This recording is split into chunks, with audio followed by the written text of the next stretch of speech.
Hello, Lynn.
MP3.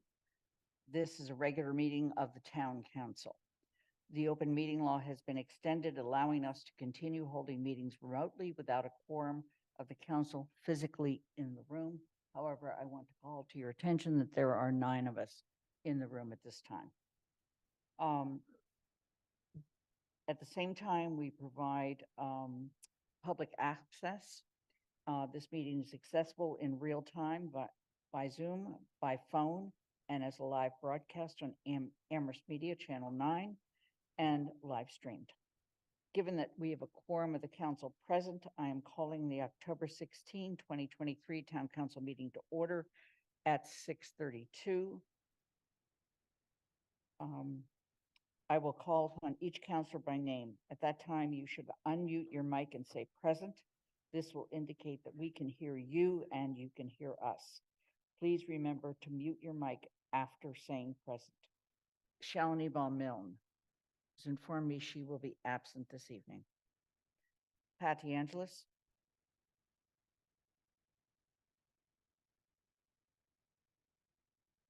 We're not hearing you, Pat. Can you hear me now?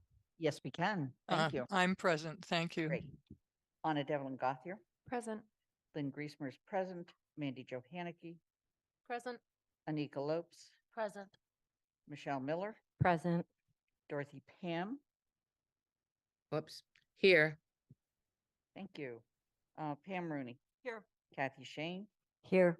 Andy Steinberg. Present. And Kathy, did you answer? Yes. I sit here. Thank you. Jennifer Taub. Present. Alicia Walker. Here. See Alicia on the screen. Here. Alicia, can you hear us? Yes. Can you hear me? Yes, now we can. Okay. It was Thank you. faint initially. Thank you. There is no chat room for this meeting. If you have technical issues, please let Athena and me know.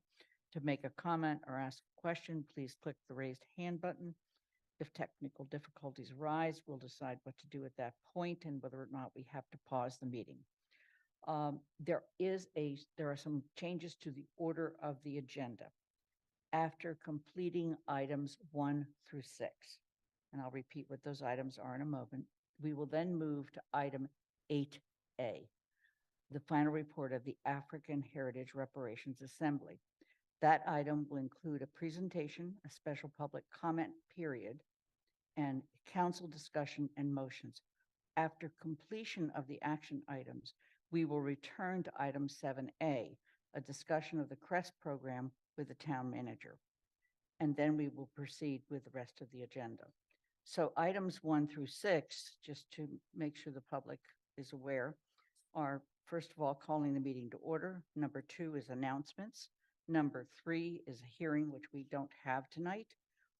4 is general public comment, but we will ask those that want to make special public comment about the AHRA report and the work of the committee, that they do so when we have that special public comment. Item 5 is the consent agenda, and 6 is resolutions and proclamations. Okay. Are there any questions regarding the order of the agenda?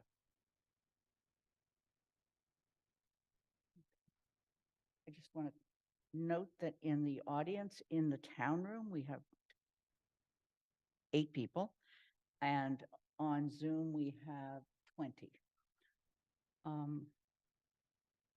So on the screen, we'll show the announcements.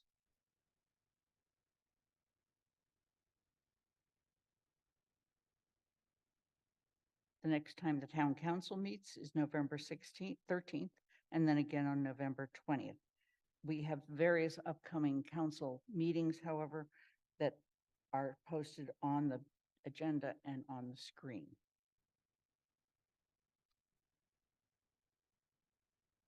As I mentioned earlier, we have no hearing, so we will move to general public comment. If you are in the room and you want to make general public comment, not about the AHRA report, please make sure you have signed in. Okay. Second of all, if you're in the audience and you would like to make general public comment, not about the AHRA report, please raise your hand at this time. And I just want to mention, we will have one general public comment period and one specific public comment period. Okay. If you are physically in the audience and you've signed in, we'll be calling on you in a moment. And Athena, how many people have signed in? 5, okay? And I'm seeing no raised hands in the audience, and so we will proceed with 5 people on public comment. Residents are welcome to express their views for up to 3 minutes and based on the number of people who wish to speak. The council will not engage in a dialogue or comment on a matter during general public comment. Public comments are not reflective of the opinions of the council. So, Athena, would you please tell me the first name? Amy Zuckerman, please come up to the mic, state your name and address before you begin, and please note the clock up on the screen. You'll have 3 minutes. Okay. Good evening, Amy Zuckerman. Nowadays, I've been priced out of Amherst. I live in Turner's Falls, 23 Marshall Street. And one day I may have enough money to return home. What happened is that I started to see the headlines about the issues with press and management and all these issues. And the interesting thing, I came today and I sent all of you in the council information and proposals to deal with this because I actually had dealt with the director before all this blew up. And I had actually been working on a important manual about landlords and tenants resolving disputes peaceably. And I can thank you that because of Officer Bill Laramie, who connected me to Earl Miller, then director of Crest, I was able to go to the Wildfire Alliance and get a little bit of money to finish this very important manual on how people cannot kill each other. And let me tell you something, whole other subject, I'm talking to Pam about it. The stuff that goes on in this town, I call it the hit parade of slumlords and scumbag tenants. And I have a lot of ugly, sad examples of what's happened. So anyway, I just want to talk about Crest briefly. What I noticed working with them, this was just simply as a member of the public, getting advice with ideas, is first of all, I 100% agree that Crest should still stay here, should be funded properly and managed properly. My experience was there were not enough management. I mean, Earl was very kind to me, listened to me, was supportive, but then I couldn't find him. There was no way to reach him. There's no staff. And I'd go in person. Like a few weeks ago, I saw Officer Griffin, who's great. The idea is, I think, very important that we take the police out of the respondents, the first responders, particularly domestic violence. I started covering the Amherst Police Department as a young journalist in 1974. 49 years ago, and I know all about police departments since I covered the news for many decades in many police departments. We get a lot of good people down here. On the other hand, they're stressed. So when does an issue become criminal versus civil?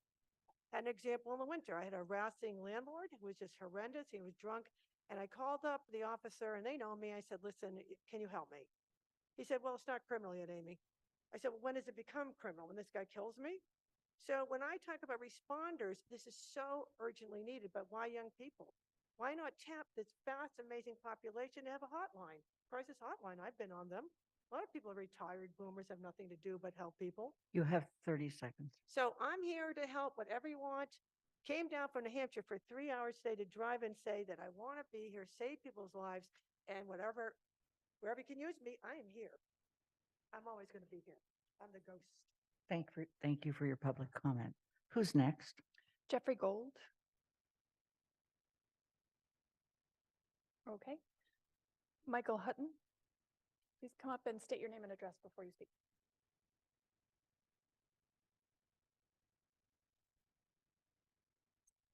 Good evening. My name is Dr. Michael Hutton Woodland. I live at 67 Hulst Road in South Amherst. I'm here this evening as a representative from the Abortion Truth Campaign of Massachusetts. And I'm also here to encourage a yes vote on the bylaw to ensure safe access to legally protected reproductive and gender affirming healthcare services, action item 8C. I did speak at the first hearing, so I'm not going to repeat those comments. Just want to say once again that I really encourage a yes vote. I also want to thank at this time, especially Anna Devlin Gautier and Mandy Johannicki, the two council members who worked very hard to write this and bring it forward to the whole council. A couple things I just want to underscore. One of which is the bylaw further solidifies and extends protections that are available in the state of Massachusetts in our town of Amherst. And one of the things that it will do specifically is to help encourage town representatives, which might include those at the health department or at the police department, to follow the law in protecting the identity and health information of people seeking reproductive care and gender affirming care. And especially the bylaw will help them resist any pressure that may come from outside of the town to release that information. And as I think maybe many of us are aware, that pressure is coming, and it's coming from outside of our state. And so I think Amherst is really potentially going to do a great thing by setting up some protections for folks seeking this care. So again, it's a great step for the town, and I really encourage you all to give a yes vote tonight. So thank you.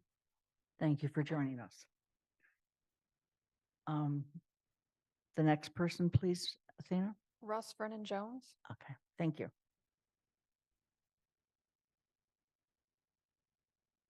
Good evening. Russ Vernon Jones, 17 Gaylord Street. When I spoke to you 2 weeks ago, I was concerned about the CREST program, and I appreciate that you took time to discuss it. Tonight, I'm beyond concerned. I think the CREST program is being destroyed. I'm told that most of the responders are planning to resign.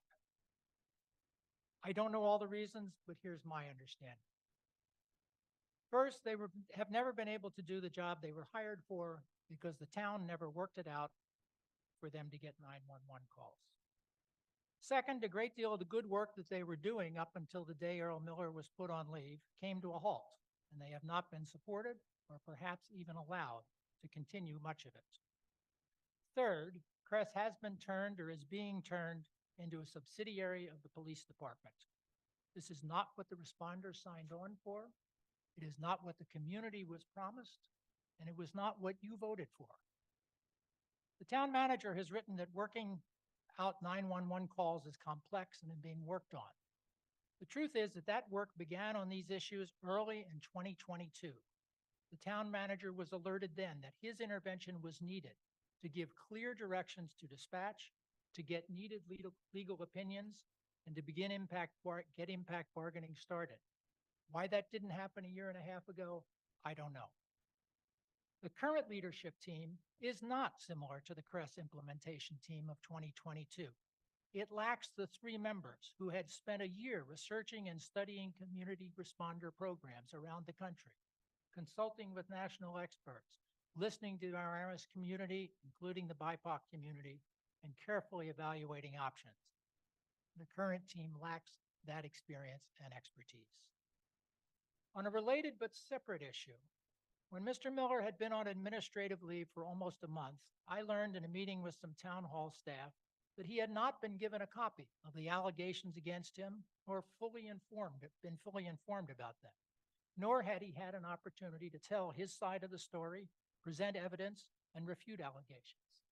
That seems incredible to me, and I don't know if he's yet been given that opportunity.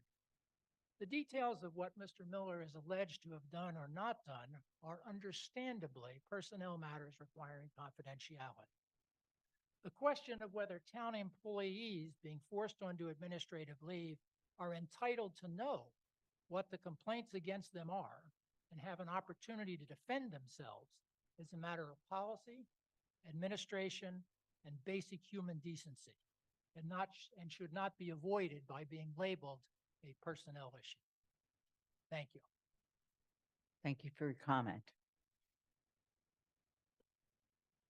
We have one more. There's 2 hands in the Zoom. Do you want to take either of those? Or do you want to take the person who's signed up Yes, here? let me go ahead and bring Allegra Clark in. Please come into the audience, unmute, state your name and where you live. Hi, my name is Allegra Clark. I am a resident of District 2 in Amherst. And I just wanted to reiterate my concern around the CRUST program. I'm speaking as a member of the community tonight, not as a co-chair of the Community Safety and Social Justice Committee. But I am very grateful for what Mr. Vernon Jones just laid out. I appreciate all the hard work he and the rest of the CSWG had done towards putting CREST together and working on the implementation team. I share the concerns that this interim leadership does not have the same structure as the implementation team and that there are neither members of the CSWG nor the CSSJC as part of the team. And I do have additional concerns based on some information that was shared in the CSSJC meeting last week, that as of January 2nd of 2024, Ms. Young will no longer be a member of the implementation team. And I wonder if that means that there is a shift coming on January 2nd that we are unaware of, or if there's an end date in sight for this interim leadership team altogether. So that would be my question and concern regarding the interim leadership of CRESS. I, again, am fully supportive of their mission as it was laid out by the CSWG. I think there was a lot of community engagement done, and that should not be ignored in moving forward. I hope that we will be able to keep the program moving forward, and that it will serve the purpose that was intended to upon its creation. But I do think that that will require more participation, whether it's from CSWG or CSSJC. And I believe that there are members of both committees that would be willing to serve in whatever role is needed going forward. Thank you. Thank you for your comments. Is there anybody else from the town room? Devorah Jacobson. Okay, thank Okay. you. And does that conclude the people from the room? Okay. Pat O. Miss Pat, please enter the room, state your name and where you live. Good evening. Can people hear me? We can. Okay, Pat Ananibako from District 2. I want to echo what Mr. Ross Vernon Jones and Allegra just said.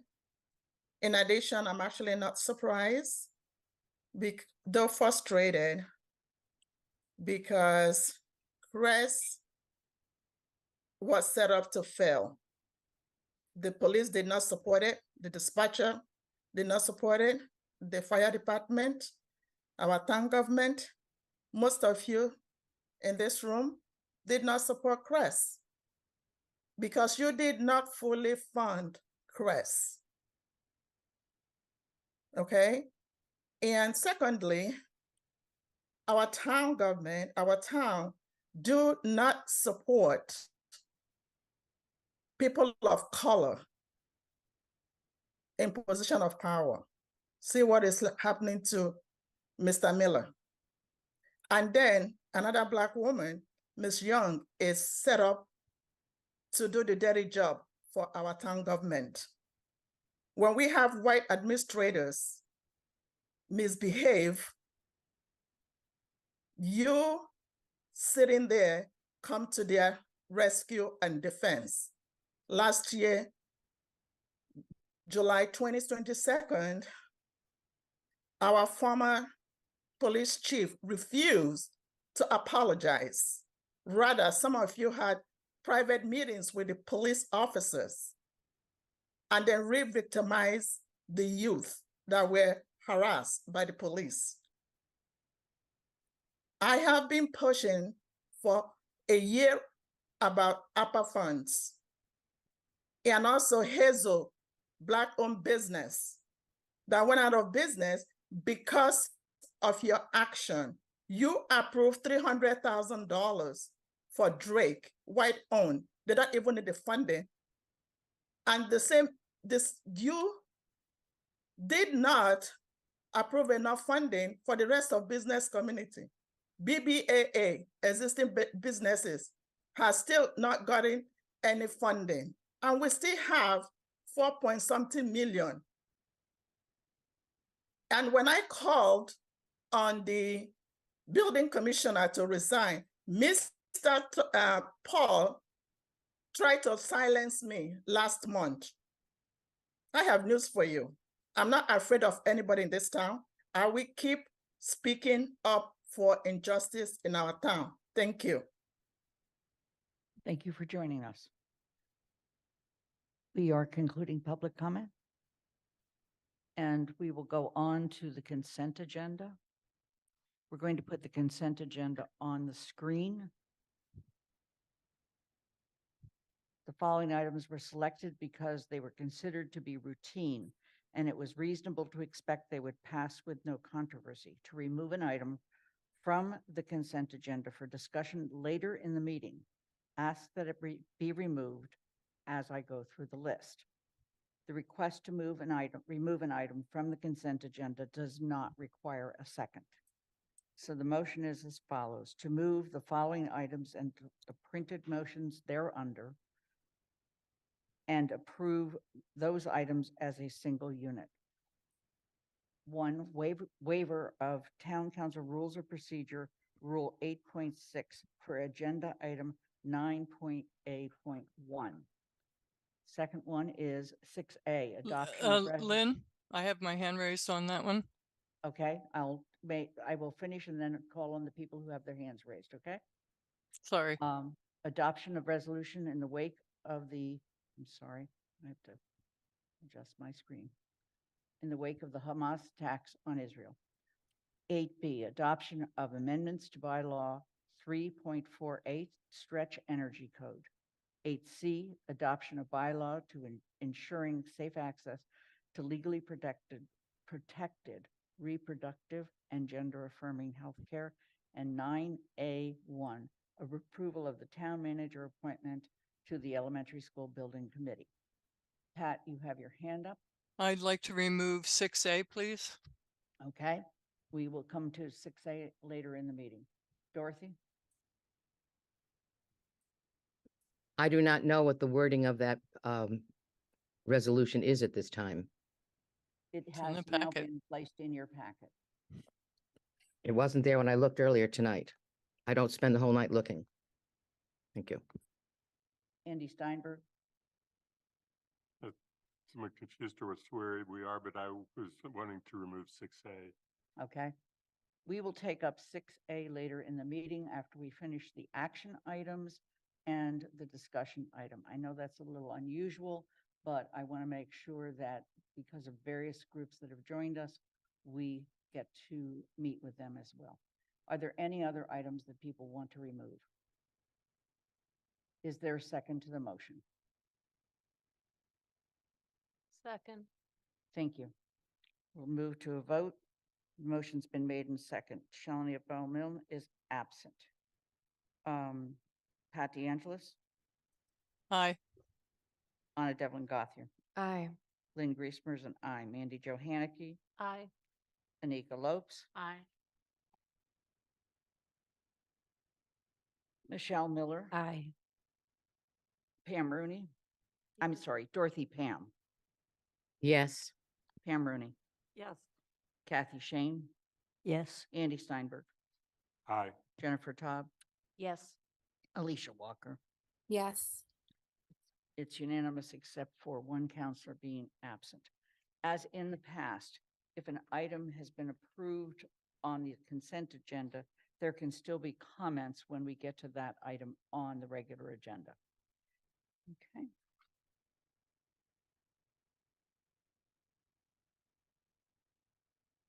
We will be skipping item 6 and come back to both 6 and 7 later. Action items. At this point, we are going to ask the members who are in the town room that are with the AHRA committee to come up and sit at the table up here.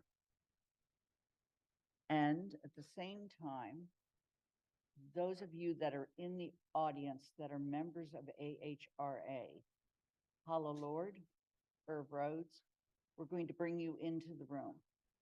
Alexis Reed. I'm sorry, Alexa, Alexis Reed, and I Alexis believe Reed, their thank hand is you. up. have I missed anybody else? I'm quickly looking. No, I think that's good. Okay. Alexis, we're bringing you in.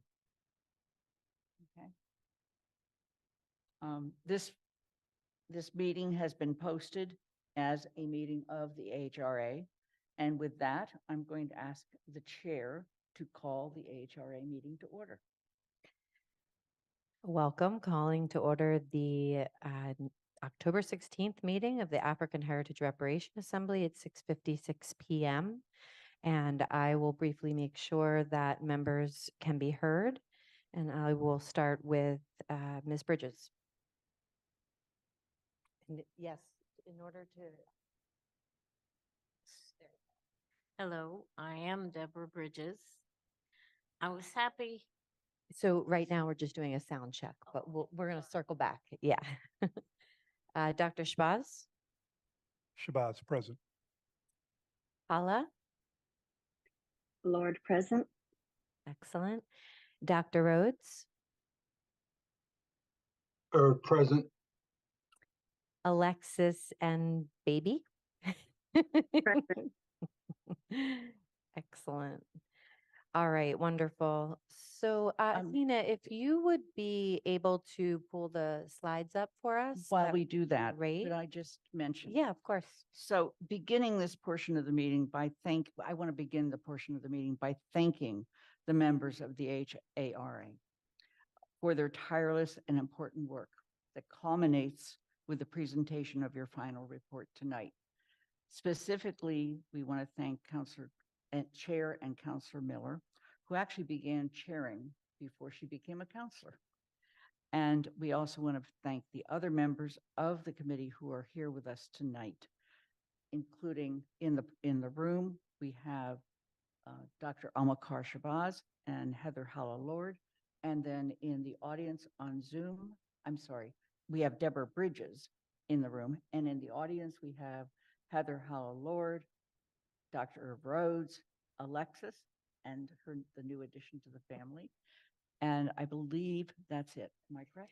Yes, and we should acknowledge Yvonne Mendez, who isn't able to be here. Right. Thank you. So with that, we're going to go have a presentation. Then other members of the assembly who would like to make comments will have time to do that.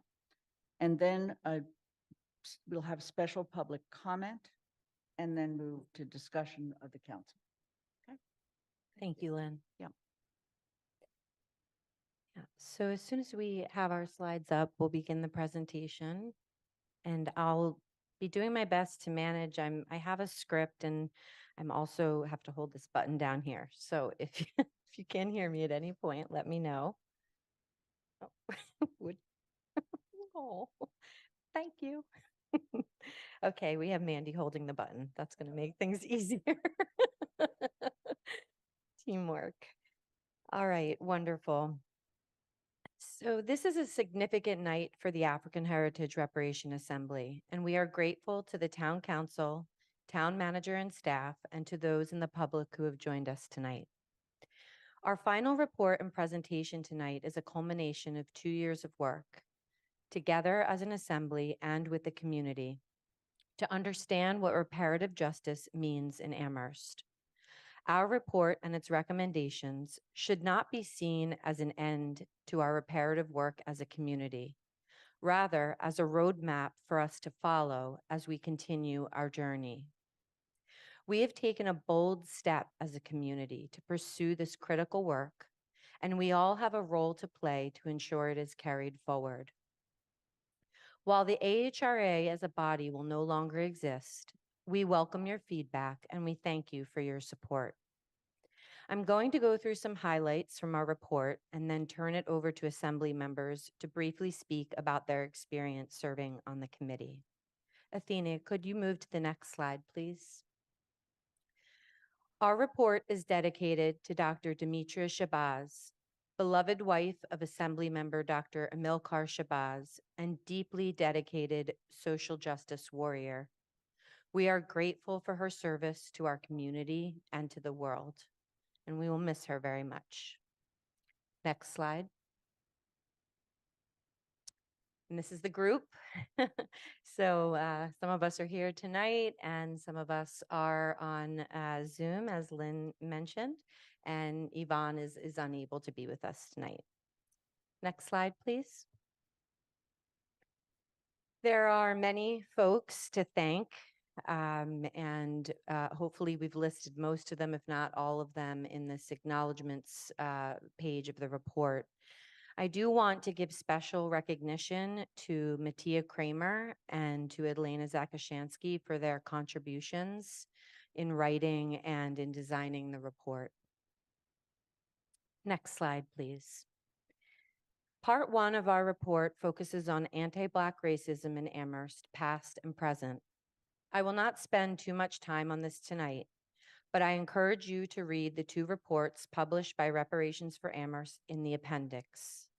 By the way, the report is 161 pages with the appendix. So if that's overwhelming, the report itself is only 37, it might be 38 pages now. These reports are one point of reference to understand our history and the current day disparities that persist in our community. I also encourage you to engage with the work of Ancestral Bridges and other folks who hold the key to our community's lesser known history. Next slide, please. Part 2 of our report focuses on reparative justice in Amherst, specifically the charge of the AHRA and the steps we took as a body to learn what the community envisioned. Our charge was to develop and recommend to the Town Council a municipal reparations plan that includes both a reparations fund and a community-wide process of reconciliation and repair for harms against Black people. Next slide, please. A significant piece of our work was to consult with the community, which we did in a number of ways, including the development of a Black census and a community survey, both with the support of the UMass Donahue Institute, and a number of large and small listening sessions. Our report includes the full results of our survey and the findings from our listening sessions. Next slide, please. Part 3 of our report, and the place I'd like to spend a little more time tonight, concerns the funding plan. You can see in this slide I've highlighted 2 items, both of which the Town Council will have the opportunity to discuss and vote on tonight.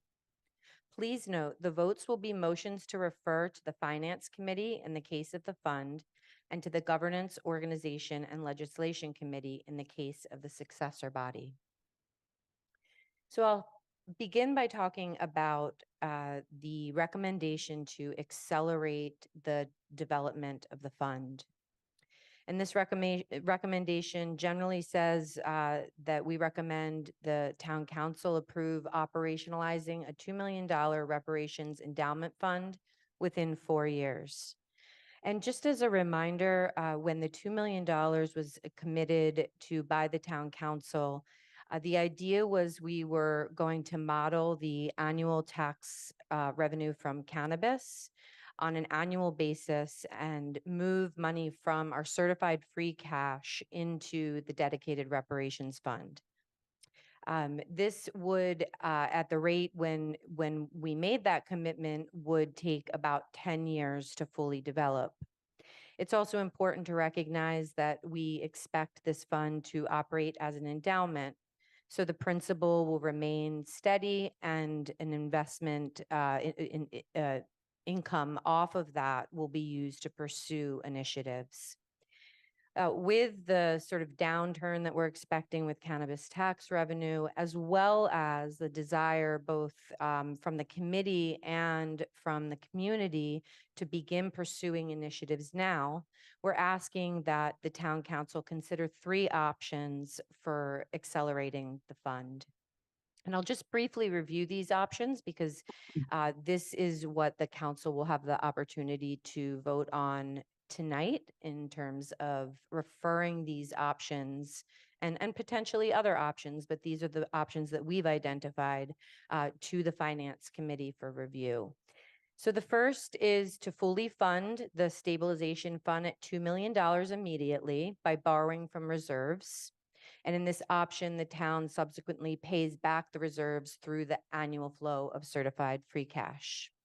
The second option is the town devotes $100,000 annually from cannabis tax revenue to fund reparative justice initiatives immediately, and any remaining cannabis tax revenue over and above 100,000 are deposited into the dedicated account. It's important to note that we have determined that $100,000 annually is needed to pursue meaningful reparations initiatives. And the report really fleshes this out a lot more. It talks about other sources of funding that are or could be available to the AHRA. So I recommend digging into the report a little bit more for that. Option 3 is to meet this $2 million commitment over the next 4 years by moving a quarter of the necessary funding from reserves into the Reparation Stabilization Fund each year annually through FY 2028. And so this again will be something that the council will come back to after the presentation and public comment. The second piece that I wanted to focus on here is also going to be voted on tonight, and this will be a referral to the Governance, Organization, and Legislation Committee, and it's a charge for a successor body for this work. And we really want to express how important we believe the successor body is. I think there's a lot of flexibility in terms of how many people, how often this body meets, those kinds of things. We certainly understand the demands on town staff and also in staffing these committees. So, but we do feel that in order to carry forward the work, a successor body is needed. Okay, next slide. Part 4 of our work, of our report is focused on priorities and eligibility. We have concluded that youth programming, affordable housing, and business grants are the 3 priority areas for use of reparations funds. We expect the successor body, if formed, will focus on these 3 priorities as they begin their work. Next slide, please.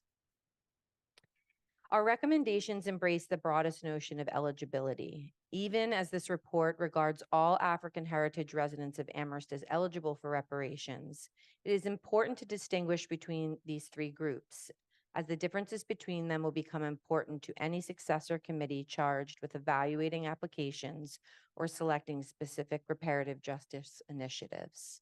And the 3 groups here are listed on this slide.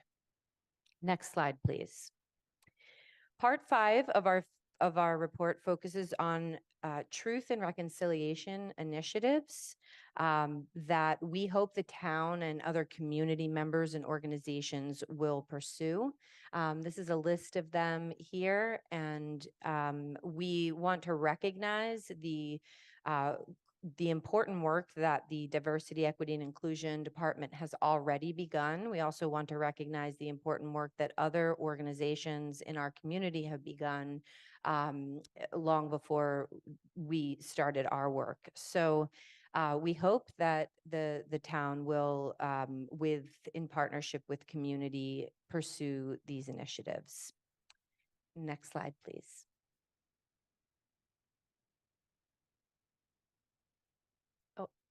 Sorry, Athena, next slide, please. Is there not a next slide? Uh-oh. Okay, you know what? You're right. There's not a next slide. I apologize. So we do have some additional recommendations that were to the superintendent of schools, to Amherst College, as well as to the University of Massachusetts. I did not create a slide because we will not be talking about those in any detail tonight. And then I did not create a slide for the appendix, although I recommend that folks do take a look at what's in the appendix. There's some really interesting information there. We have some legal opinions from KP Law that are very interesting. There's a draft legislation for special legislation if we are to pursue that, and the results of our various surveys and other reports. So thank you, Mandy. Take it from here, yeah. So I am now going to turn it over to any members of the assembly who would like to speak and speak to the town council about their experience, to the public about their experience, or anything else they would like to have heard. And so if you would like to do that, I'm looking at you. We're gonna, we'll go take to- counselor comments later. Okay? Yes, right? Yes. That's how we're, okay, This is a time for the assembly members to make comment. perfect. Okay, so I'm going to start with Ms. Bridges. Hello, I am Deborah Bridges. I was happy to accept the invitation to join the AHRA committee after realizing that generations of Black Amherst residents were not included in the first report. Coming from these first generations of Black families, it was imperative to me that the roots of Black history in Amherst be acknowledged.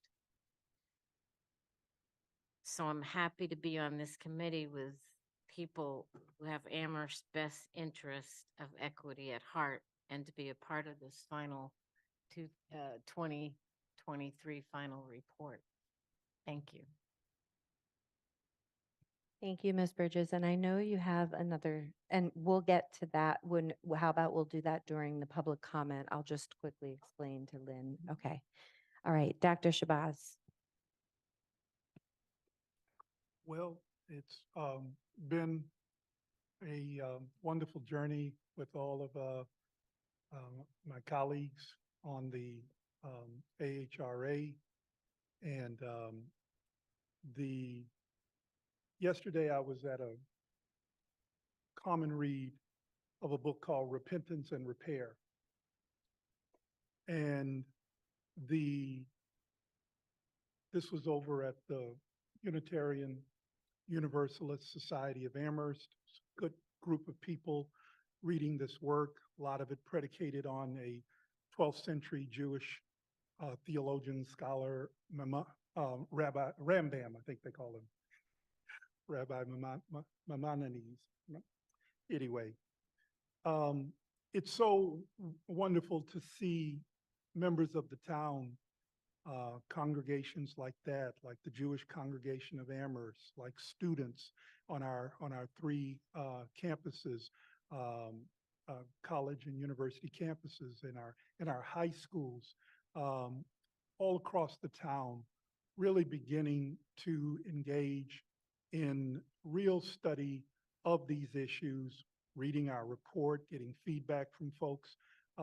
This is really everything I personally hoped would come about. We may not see all of the ramifications and all of the magnitude of this report and of this work that the town is engaged in right now in our minds.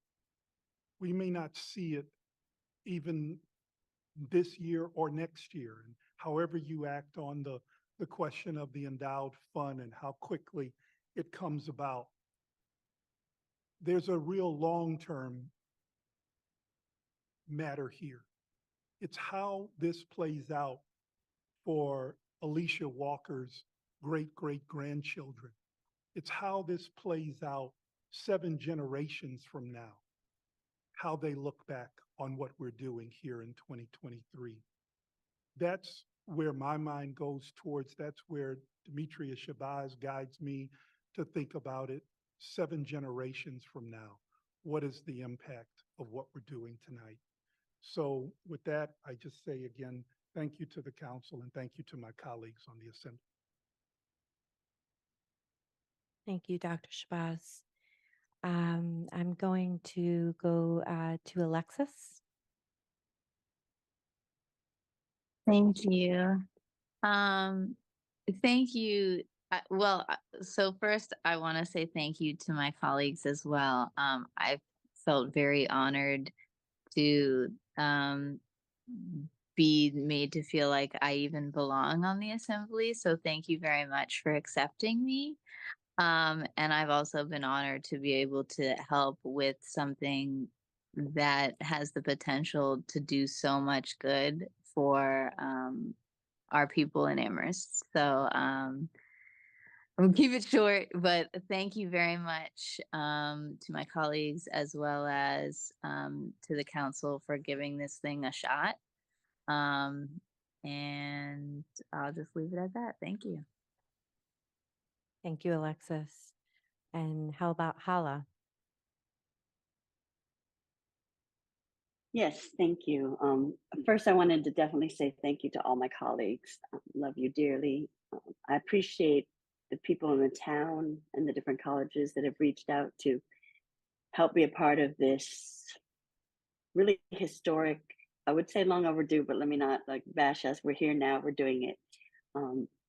Collecting the data, things that we in our living rooms talk about or in the aisles of Stop and Shop or at church in the Black community, the harms that happen every day that aren't noticed by people that don't experience it. So I'm grateful that this report will bring some of that to light. I still feel a strong sense of urgency. There's a lot of harm happening. Love my language skills.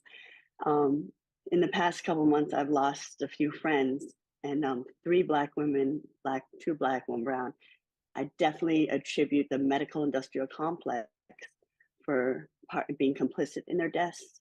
Not Black women were not believed about our pain. We're not given treatment or seriousness stuff that could either early diagnose and prevent certain things or prevent immediate death. So I just want to tell all of us that there is a sense of urgency still in this work, in believing Black people's stories when we interact with the police or with the clerk, or not the town clerk, you're amazing, but like a clerk at a store. I can't remember the name of it, what you call it, but I just, I not plead, but I really pray, open my heart that this will continue to grow into action that heals harm and that prevents future harm.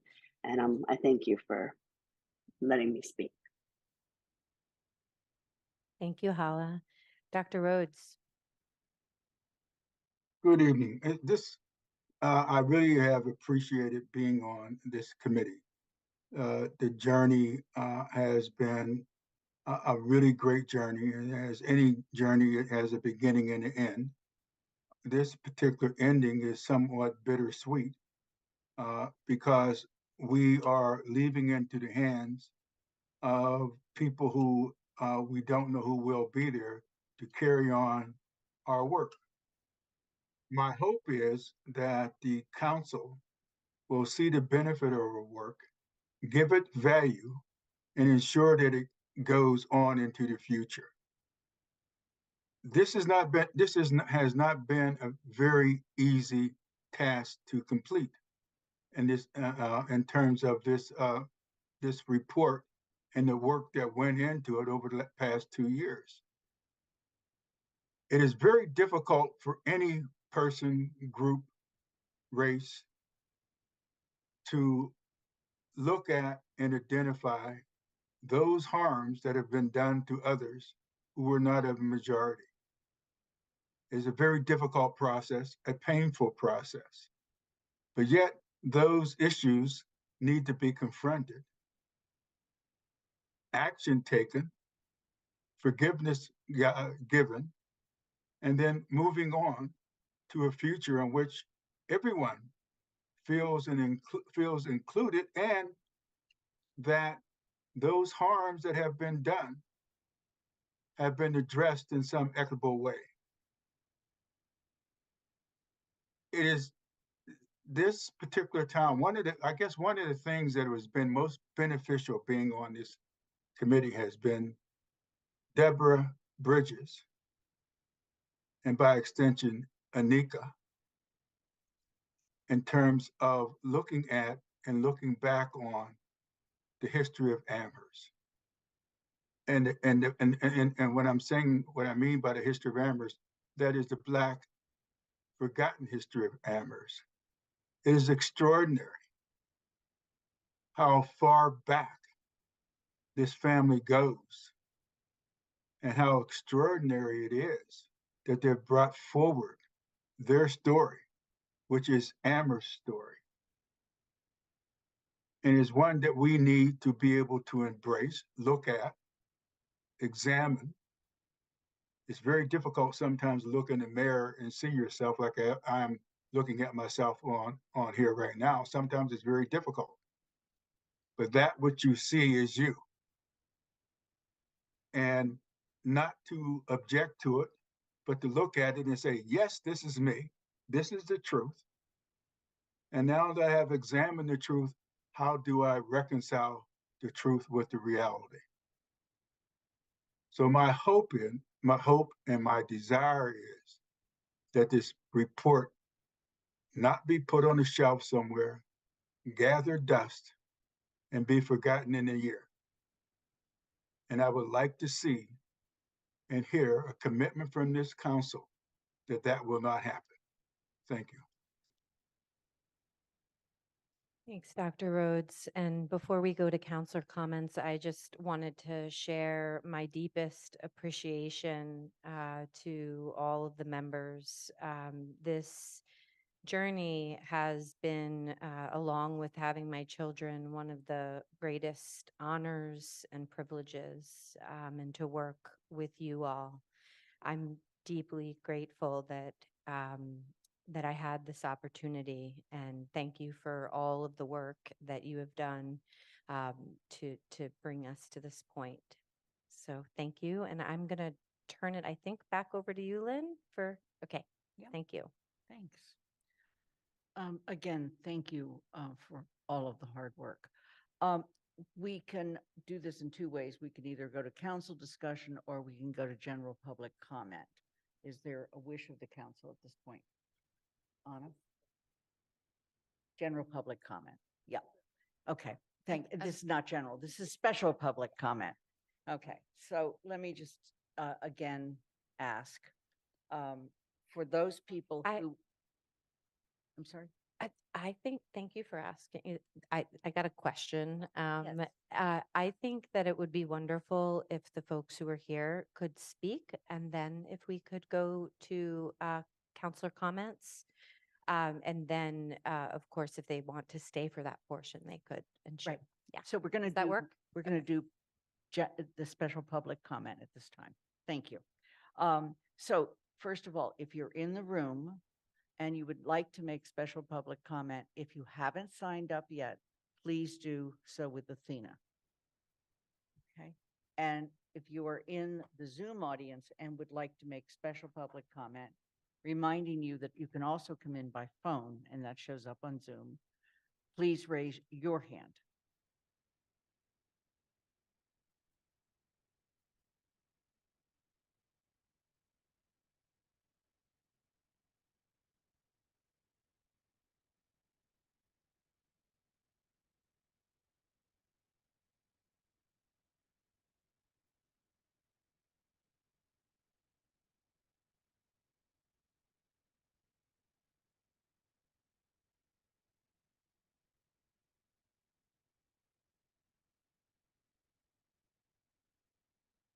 Athena, how many people do we have signed up for special public comment?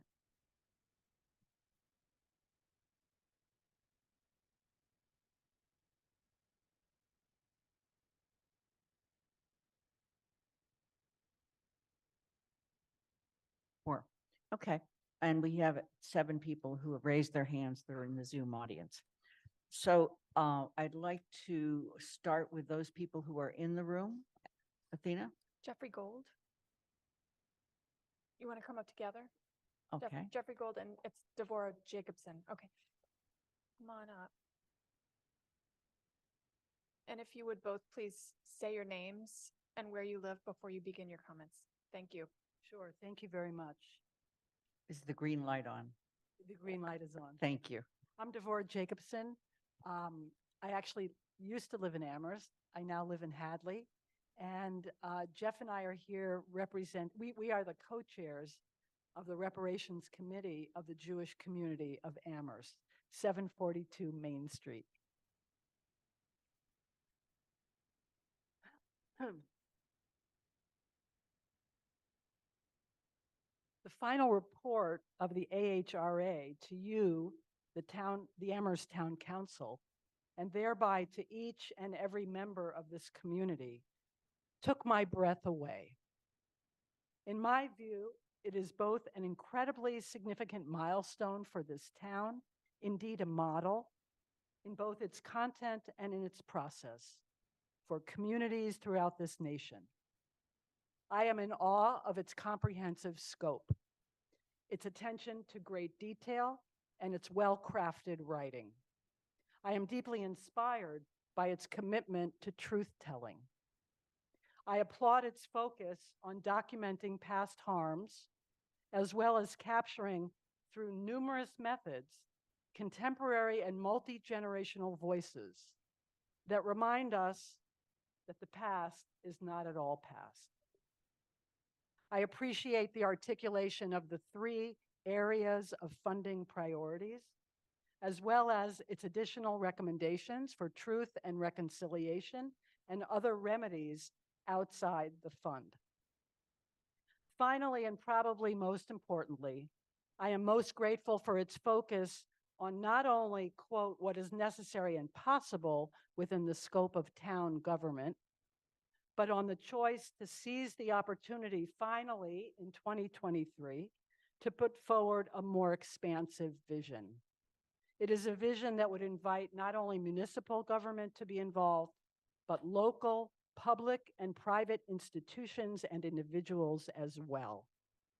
I believe this report tells each one of us quite emphatically and with so much clarity that the work of racial healing and repair, of apology and restitution, when initiated locally, can help galvanize, strengthen, and push forward the national conversation to create federal reparations. And as we do it locally, as we center the experience of African Americans in telling the unique and truthful history of Amherst, we must begin to face that past. And because of it, engage in meaningful and concrete acts of repair as detailed in this comprehensive report. Only then can we transform our community into one that is more just and more humane for all of its citizens. Thank you. Thank you. We're going to give each of you 3 minutes, so please go ahead. My name is Jeff Gold, and with Devora, I am co-chair of the Reparations Committee of the Jewish Community of Amherst. I live on Harkness Road. However, I live on the Pelham side, so if I walk across the street, I'm in Amherst. The presentation of the AHRA's final report to the Town Council should be received with deep respect and a profound sense of gratitude. This is an impressive document. It gathers both historical and current data and identifies a concrete set of strategies and goals that, taken together, is groundbreaking. Amherst is only the 2nd town in the entire country to have a reparative plan. We are indebted to the AHRA and offer them a profound thanks for the work they did over the past 2 years on the town's behalf. The question that lies before this governing body is, how are you going to respond to this report? It is in many respects a daunting question with far-reaching consequences, 7 generations. Our town is facing so many crises that the very fabric of civic engagement has been challenged. On one level, our civic engagement has suffered a polarization which is far worse in other parts of the country. That, however, does little to rectify our own problems with listening to each other and genuinely recognizing in a non-defensive manner when harms have occurred. In particular, we have to not only listen to those who have been harmed, but decide a way forward, and that involves leadership and vision. This report identifies some of the extensive harms, both past and present, done to members of the African American community. It also insists on informing and expanding our public memory. What is the town's responsibility here? A few years ago, the town made a commitment to end forms of structural racism throughout the town. You have now been provided with a holistic blueprint. The AHRA final report represents a path forward in acknowledging the harms done, designing and implementing strategies and programs which concretize restitution in very real, impactful terms, and making a commitment to not repeat or continue those harms. No one should think this will be easy. The report offers the town government an opportunity to implement real change towards the goal of a more genuine democracy and equity. Herein lies the question. Will you exercise the historical understanding and resultant political vision to take that risk and fully embrace the task and commit to the explicit and collaborative steps necessary for its implementation? That's the question for you to answer. Thank you. Thank you. We'll move to begin with the audience, and there are in fact now, put on my glasses, excuse me, 9 attendees in the audience that have their hands raised. Maura Keene, please enter the room, state your name and where you live. Hi, this is Maura Keene, and I live on Dennis Drive in Amherst. And I wanted to say that I've gone to a lot of the meetings of the AHRA over the past couple of years, and I've been so impressed with the care and consideration they've given to obtaining their data to use in the report and to think about how they were going to deal with a lot of the sticky issues that came up. And I really hope that everybody will read this report carefully. I do want to call attention to the part 3 about the funding plan, because the council's plan to fund this endowment over 10 years is inadequate. I don't think the town or the country can wait 10 years to start programs to repair the injustices done. It should be started immediately, and I hope that one of these plans, I hope the immediate one of taking the $2 million out of the free cash and repaying it will be the one that's accepted. But one of the plans, I hope the finance committee will recommend. And I do want to say that Amherst got a lot of great publicity for being the second municipality in the country for supporting creating a reparations program, just as we got a lot of publicity, good publicity for creating the CREST department. That has not gone well, and I hope that we do a better job with the reparations than we have done with the CREST programs. So I hope everybody takes this report seriously. It's really a masterpiece. Thank you for joining us, Maura. We're going to go back to the audience that's in the room. Lauren Mills, come on up and please state your name and address before your comment. Thank you.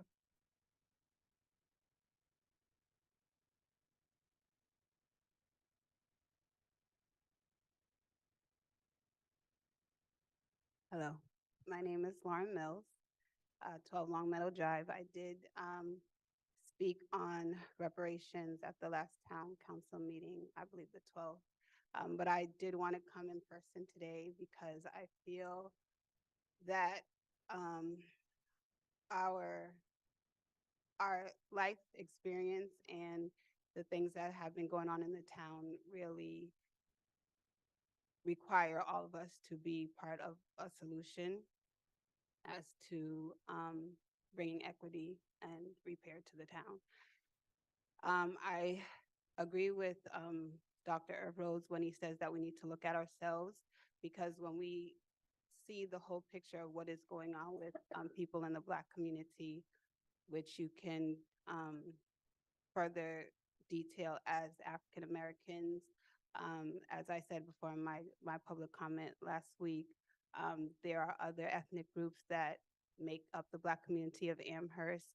And if we don't look at each other, we can't see the full picture. If African Americans and people of color don't look at themselves, they can't see what's really going on in their communities.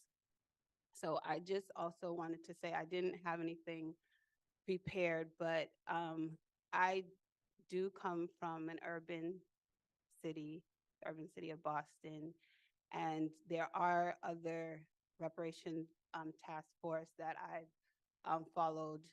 There's one in Boston, there's one in New Jersey, there was the one in California, and this just would not fly as a reparations solution. I know that there was a lot of work that was put into the report, but this way of glossing over things just would not fly in the Black community. If we're going to speak truth to power, we have to realize that we have to let people know that there is a lot of injustice going on, and it's not just it's a day-to-day thing. And reparations does bring up the issue of how do you prepare for long-term, not just for the immediate. And the other thing that I would just say is that the way that the town has handled, the Crest Department has handled DEI, and also certain comments that have been made about youth empowerment and bringing forth a youth community center, that is a direct reflection on how the town council feels about the issues that are in the report. And so I must say that I am disappointed, but I hope that the follow-up body that does continue this work will include more voices of African Americans and people of color. Thank you. Thank you for joining us, Lauren. We're going to go back to the audience on Zoom. Allegra Clark, please enter the room, state your name again and where you live. Hi, Allegra Clark, still a resident of District 2. I just wanted to thank the assembly members for the hard work and time that they put into the, again, community engagement that went into this report and these recommendations. I, again, am speaking as a person, not as a representative of the Community Safety and Social Justice Committee, but I do think that there's a lot of overlap in the priorities that have been identified by the Assembly and in some of the work that the CSSJC is doing to further the work of the Community Safety Working Group. And so I do see a number of parallels between the process that CSWG and the Assembly have gone through. And I hope that when the idea of a successor committee is referred to GOL, that it will be implemented. I think it's really important that we have a standing committee working on these issues, as it has been with the CSWG turning into the CSSJC. There's been a lot of hiccups in our work, and I would foresee that without adequate funding and prioritization, that, again, like Dr. Rhodes said, we don't want to see just another report put up onto a shelf. We want to see this living in our community. So again, thank you to all the Assembly members for their hard work. Thank you for joining us, Allegra. In the town room, Athena. Amilcar Shabazz, please come on up.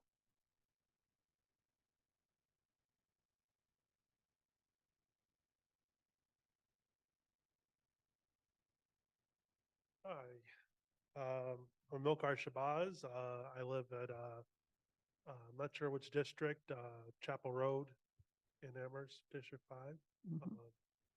And I guess what I wanted to say is that this work is very important. Um, I don't think we can console ourselves that just because this subject and the work isn't being done across America is really an indicator that, you know, this is so unique or should be so unique um, a task. Um, you know, there should really be more voices contributing to this, and I think you know also um, if any place were for this work to get done, I think Amherst would be a great place for it. I think, you know, we have a certain amount of sensitivity, and I hope that sensitivity is something that we all use and try to listen to every person with a story about their racial experience. Um, I guess I would like to say that, you know, every age of a Black person is an expert on what it's like to live in a racial world, um, and they're all worth listening to. Um, I think we can definitely you know, make a better document or continue to do this work because not everyone has spoken yet, and until we really are able to, you know, have an environment that every story can be listened to, um, you know, there's still some work to be done. So um, I definitely need to read this document, um, but I also feel like um, I'm already an expert in um, what the the need and the the experience that I have to share. Um, and I feel like there's other people out there that feel the same way. Thank you. Thank you for joining us, Amilcar. We're going to go to the audience again, and Sierra Cosby, I apologize if I've mispronounced your name. Please enter the room, state your name and where you live. Good evening. My name is Kiara Cosby, former Amherst resident. I commend Amherst and the AHRA for taking steps toward reparations for Black Americans, and I hope that you'll proceed with those efforts. Although it would be a great byproduct, the burden of ending racism shouldn't fall on Black American reparations, just as that of Jewish Holocaust survivors did not end anti-Semitism and that of Japanese Americans did not end anti-Asian hate. The goal of reparations should be to provide just restitution to the Black American ethnic group, not racial group, that continues to experience genocide and multi-generational harms due to the cumulative effects of slavery in the U.S. and its badges. To divert attention and already limited resources away from this unique group by including other demographics is ethnic erasure, is misappropriation, and it exacerbates harm and prior exploitation.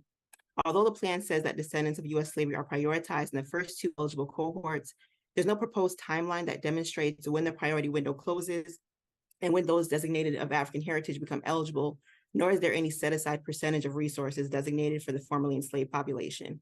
There's no clear definition of African heritage people and no objective measure to determine who falls within that third cohort. In its broadest interpretation, anyone with brown skin or a percentage of so-called African DNA could qualify. With genealogical resources and support, those in cohorts 1 and 2 will be able to document their lineal ancestors and many of the quantifiable harms those ancestors suffered. This model of eligibility is not a favorable precedent for state and federal program. There's also no indication that citizenship would be a requirement for eligibility. One of the multi-generational harms to Black Americans for which reparations is owed has been the diversion and denial of 14th Amendment citizenship rights and government resources that were initially secured for the freedmen and freed people, while the government simultaneously created pools of resources for newer arrivals that Black Americans did not have access to. I hope Amherst will consider these concerns and also prioritize the work of organizations such as Ancestral Bridges moving forward in the reparative justice process. And I hope that you will move forward with urgency. Thank you so much. Thank you for joining us, Kira. Other people from the room? Okay, then we're going to go on. Ash Hartwell, please enter the room, state your name and where you live.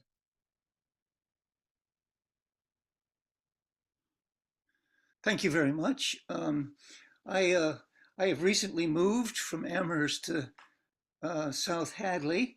My heart is still in Amherst, and I consider myself an extended citizen of Amherst. And I'm deeply concerned and involved with the issues that we've discussed today. First, a great tribute to the work of this group. I think that they they have continued, but also started work on doing the kind of research that's really going to be necessary to develop a holistic approach to addressing equity and justice for the Black members of our community. I think although it's taken 2 years, it's also just the beginning. There's so much work to be done. And for that reason, it is very important that the work continue, not have a gap, not have a 2-month, 3-month longer, but to get on with it. I also think that whatever policy and programs and verbal work is done, there also has to be done a lot of work from the heart, a lot of work of changing people's relationships and their understandings and their love, frankly. And for that reason, I wanted to call attention to the emphasis that the report makes on continuing townwide programming in truth and reconciliation, of racial healing and visioning, along with the policy changes and the, by the way, I'm totally in agreement with Maura King on the need to have a fund that is continuing that supports this work going forward. And not wait for 10 years before an endowment is large enough to do it. It really is important, that financing. The need for townwide programming really is essential to deepen the knowledge, understanding, and acknowledgement of the deep racial harm inflicted by long and great systems and relationships, as has been noted. That is an understanding that can only come with study and learning and knowledge. And lots of folks in the town don't get it yet. And it's important that you get it.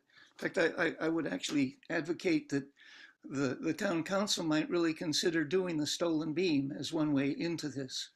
But I think it's really important that that be recognized as an essential part of going forward. I also agree with Emma Shabazz. This is a long-term project. It's not going to happen overnight. You know, as Barbara Love once said very beautifully, that the socialization process in society works to ensure that each person learns what they need to know to behave in ways that contribute to the maintenance and perpetuating of the existing system, independent of their belief in its fairness or efficacy.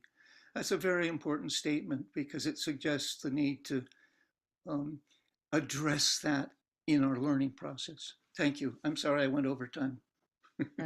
Ash, thank you for joining us. And we're going to go on to Antonia Edwards. Please enter the room, state your name and where you live. Hi, I'm Antonia Edwards. I'm with Solidarity Community Engagement Group. I am in the city of Boston. However, I have had friends and family who have attended UMass Amherst and also lived there. I've also participated in many of the Zoom calls with the initial planning. I'm just going to say that this was an extensive report that was done in a record time. We have task force that have taken over 2 years, like the California task force, to have an interim report and then a final report. I don't feel as though this report that does any justice, especially to our ancestors. I find it very disrespectful. I've said it before and I'll say it again. Nowhere in the report does it mention our ancestors as being the American freedmen, which are the 4 million emancipated slaves. There's no other reparation package, whether it be the Jewish Holocaust, Japanese, or any other parts that don't mention the original harm party. I think it's egregious. I think it's very disrespectful. It just talks about Black enslavement or African slaves. And I also see the eligibility references on Black, Indigenous, or BIPOC. You can't have reparations without addressing or even paying homage to the original harm parties. We have a lot of family members who have migrated through the Great Migration up north to run from racial terror. They ended up in North only to face racial terror. So these people that have migrated are the American freedmen. So to have a report about reparations and not mention them is totally disrespectful, and it's never been done in any other reparation package. If you plan to go forward with this out of respect for our ancestors, please at least reference them. And that's what I like to see in this report. I can't have you change the report, your mindset or whatever, but please at least respect my ancestors or our ancestors. We're not BIPOC. We weren't BIPOC in 1865. Indigenous has absolutely nothing to do with the formerly emancipated slaves. Stop merging all these other groups into our ancestralism and stop disrespecting us. We wouldn't do that with the Jewish Holocaust. We wouldn't do that with the Japanese. We are very distinct and specific group of people. We're American freedmen. We have the American Freedmen Act of 1865 that emancipated us. We are American freedmen. We're not African American. We're not Black. We're not BIPOC. We are American freedmen. And I'd like to see that somewhere in the document referenced somewhere. There would never be a reparations package that didn't include the initial harm party. And I'd like to see that. I've asked this 4 times. And even if you don't reference it throughout your document, pay homage to our ancestors at least. Be respectful. So it is a good report. It's very long. It doesn't satisfy me. But again, the only thing I have a bone to pick with is the fact that you don't even pay respect to my ancestors. Thank you. Have a wonderful evening. Thank you for joining us. Miss Pat, please enter the room, state your name and where you live. Good evening again. Pat Ananibako from District 2. My heart is full of joy tonight. I want to first thank the ARHA that did excellent work.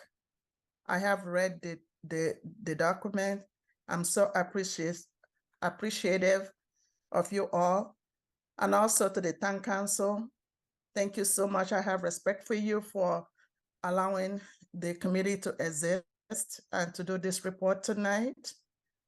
One thing that has not been mentioned tonight is, as an African immigrant in Amherst, when this group was formed, I was really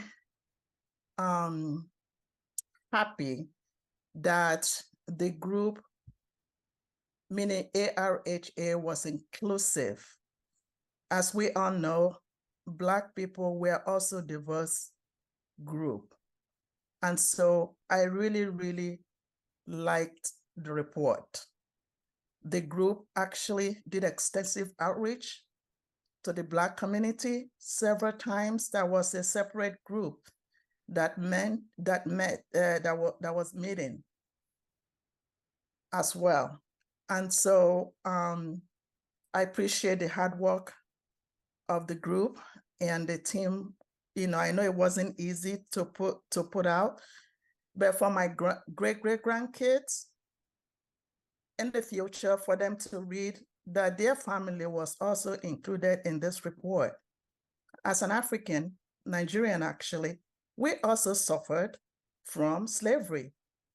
Our people, the best of the best, were taken away from us. It's a huge loss in African continent. So we should remember that when we talk about reparation. Any Black person on the planet was impacted by slavery. And I thank ARHA, you made history. I'm so proud to be experiencing this tonight. Thank you so much. And I want to urge you, the Town Council, don't put it in the shelf. Do something, act on it. Let's not have CRES situation repeat itself. Fully fund everything. Take all the recommendations. And I challenge you to act like Councilor Michelle. Go out of your comfort zone for the first time and do the right thing. Yes, you may lose some friends. Don't worry about the election. Do the right thing. This is a huge opportunity for you to have, to make history. Help the powerless in our town. This is your time. You have the power to approve everything. And please try to support a successor group. That has to happen to make sure everything is implemented. I went out of my time. Thank you so much. Thank you, Pat. Mary Porcino, please enter the room, state your name and where you live. Thank you. Hi, my name is Mary Porcino. I'm from District 1, Pulpit Hill Road, specifically from the social justice circle of the Cherry Hill co-housing community. And I have, as a white resident of Amherst, participated behind the scenes in the work of AHRA, and specifically have been independently working on educating other white residents in the history of racism in our country. And I followed very closely the work of AHRA in this past year. And just briefly, I want to say that I am pleased with their work. And with the report, I like its scope and its concrete recommendations and its vision. And I'm very much looking forward to participating with my Amherst neighbors in making their recommendations actually come to life in our town. We have a lot of work yet to do, and I'm excited to be a part of that. And I'd just like to say that on this day, I'm proud to be an Amherst resident. And I'm proud for the genuine efforts that I feel like our town is making to address local racism and to put into effect repair and reparations. So thank you everyone for your work. Mary, thank you for joining us.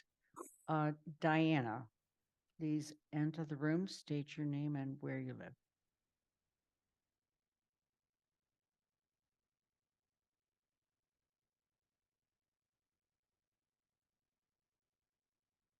You need to unmute, please. There you go. Can you hear me now? Can you hear me now? Okay. Can. I'm Diana Stein. I'm from District 4 in Amherst. I want to thank the AHRA for the excellent report. I participated in the Stolen Beam series, and it led me to appreciate this report. Specifically, it's the fact that it deals specifically with recommendations. I like the concreteness very much. I hope that the council will follow these key suggestions. Specifically, I think there needs to be a follow-up committee to carry on the work. And I think we need to have a specific financial mechanism so that it's a committee with teeth. So thank you very much for listening to me. Thank you for joining us, Diana. Anita Sorrow, please enter the room, state your name and where you live.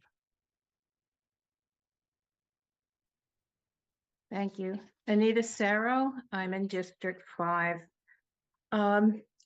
While it may not be perfect and to some people's eyes, to mine, the final report of AHRA is exceptionally well-reasoned, thoughtful, and informative.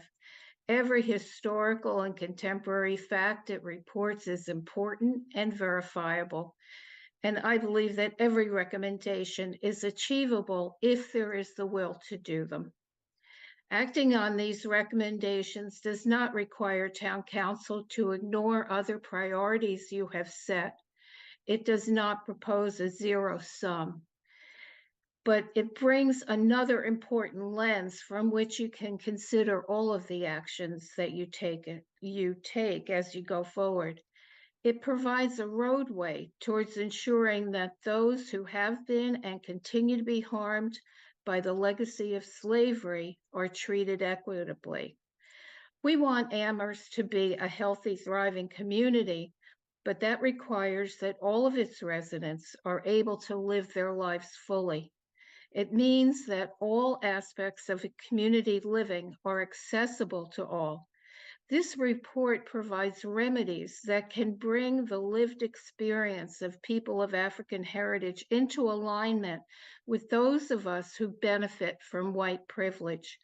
And it will improve the lives of all of us who live in Amherst, regardless of ethnic or racial origin. Please do not let this report get buried or ignored after tonight. I implore you to read it carefully, to consider and fully appreciate all that it teaches, and most importantly, to act upon each of its recommendations.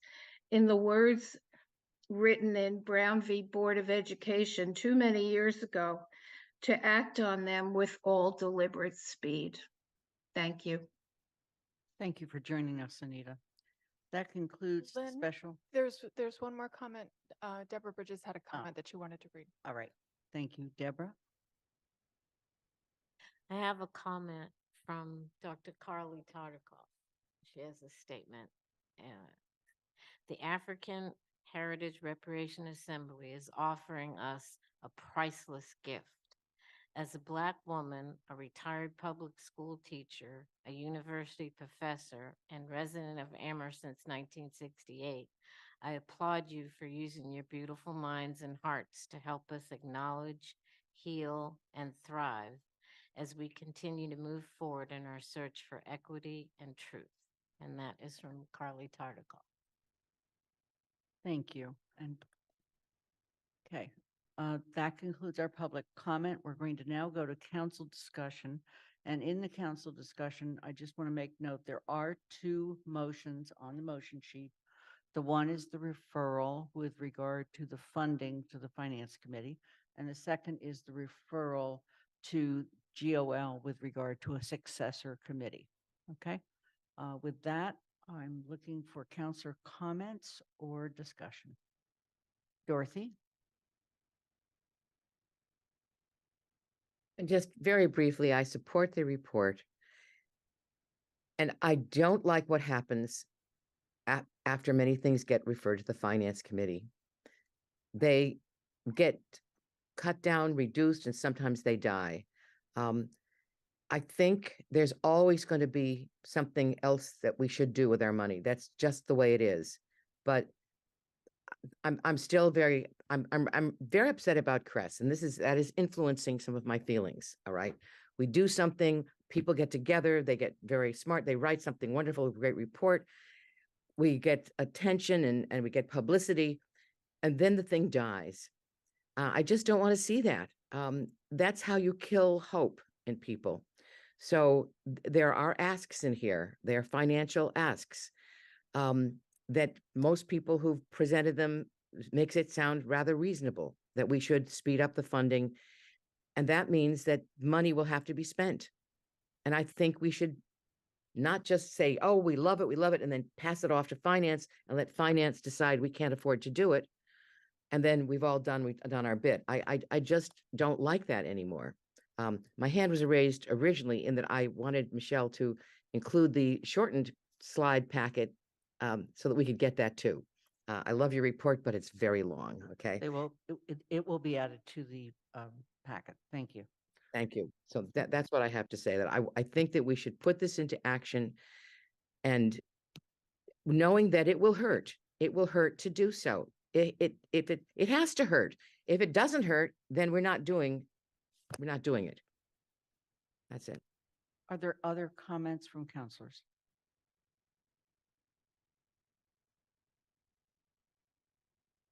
Andy? Yeah, I'll try and be quick. But first of all, I want to thank the AHRA, individual members, and as a collective group. We gave you quite an assignment when we created the charge for your committee, and it was one that it was hard to know how it would come out. I think you really grabbed hold of it. You decided what it meant, and you developed a report accordingly. And so we all owe you a lot of gratitude for your hard work, and thank you. I just have a couple things. One is in response to the prior comment from another counselor. I just want to remind everybody that the Finance Committee does not make decisions. The Finance Committee studies issues, as do all of our committees, and may make recommendations, but the decisions belong to the council. And so that at no time is a decision made by the Finance Committee to do anything. It is up to the body as a whole. And so we will, if referred, do that, which do what is required, which is to study the request and comment on the consequences possibly. I can't speak for the committee, so I don't know, but the decision ultimately belongs to the council, not the committee. And the one thing about the referral to the committee is that you referred the funding. It's a funding plan, but the specific referral is the recommendation to operationalize $2 million reparations endowment fund within 4 years. And we certainly will be looking at that and do so expeditiously as possible. But there are other recommendations that have financial consequences. And I was wondering why they were not referred for comment to the committee, because I don't really feel like I want to comment on them tonight. But the whole questions about what the rules are for Community Preservation Act and CDBG funding are complex issues involving law and process that limits actually what the council can do. And I think that that really needs some more comment than I have time to give tonight, but it could be solved by trying to just broaden a little bit what the referral is to the Finance Committee. The last thing that I just... Andy, time's up almost. Okay, there is one other issue, and I might raise my hand again. It's an entirely different topic. Thank you. Anika? Okay, first I want to thank all of you. Michelle, I think we first met having a conversation about this where I told you about my ancestors who were enslaved here and came here from other plantations, and you know how growing up that had been something that I at times had been made fun of, and you really committed to bringing forward the strength and what they had to endure for me to even be here talking today. So I thank you for that and for also calling attention to cultural appropriation. I have specific questions really for all of you that has to do with housing. You really called out a local, national, historic and current issue with housing. And I remember another time, you know, we talked, and when we first talked, I told you about Blue Hills Road. You know, how we had been the first families to live below Blue Hills Road. And basically everywhere that was bordered and redlined for us to live, and many have just learned and just seen and are amazed by the deeds that were shown at Blue Hills, basically, which banned Black people, Jewish people, poor people from living in the neighborhood. I'm a downtown baby of Amity Street before Amity Place, and so I've seen you know, the neighborhood change and how it's not affordable. And so I know that this was brought up in the report, but I was wondering if any of you had any specific ideas or recommendations in terms of how housing practices to ensure that we are not continuing this disgrace and discrimination going forward. And today, I think that that was it. I did also just want to give a separate shout out which was also brought up here to Dr. Kama Ennis, who is, I believe, as we speak, showing her film, which really Faces of Medicine, which calls attention to inequities in healthcare for people of color. And I know that that's on your agendas. That is part of the report as well. So I think that is my comment of thanks and question, and I may have another. Mandy Jo Haneke. Yeah, thank you. I have a couple, but I'm going to start with one in particular. It's been mentioned by a couple of commenters, and that's the eligibility criteria. In the Black Reparations Project book that you referenced in your report, and that has been available, I read that and it was enlightening.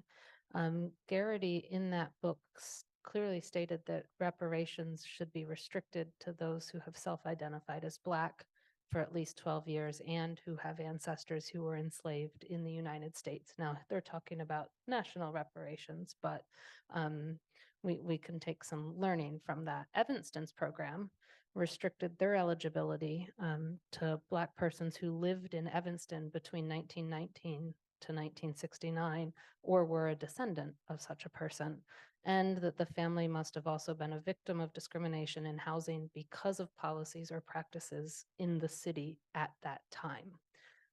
But in reading your report, I see no restrictions on any eligibility. All Black residents, whether they've had ancestors who were enslaved or not, whether they already live in Amherst or in fact move to Amherst 5 years from now, appear to be eligible. So can you please help me understand how that lack of criteria and lack of definition of the range of history that is subject to the reparations program repairs harm done to residents of Amherst in the past because of Amherst's history with enslavement, exclusion from hotels, restaurants, barbershops, housing deed covenants, and things like that? Michelle, did you want to address that? I was going to ask you, do you want us to address? Because Anika also had a question, so I just want to make sure we're Why consistent. don't we take both those questions Try for to the moment, address. Okay. and then move on, okay? And also, I will happily turn it over to any one of my colleagues who would like to answer the question. Ms. Bridges, Dr. Shabazz, anyone on Zoom?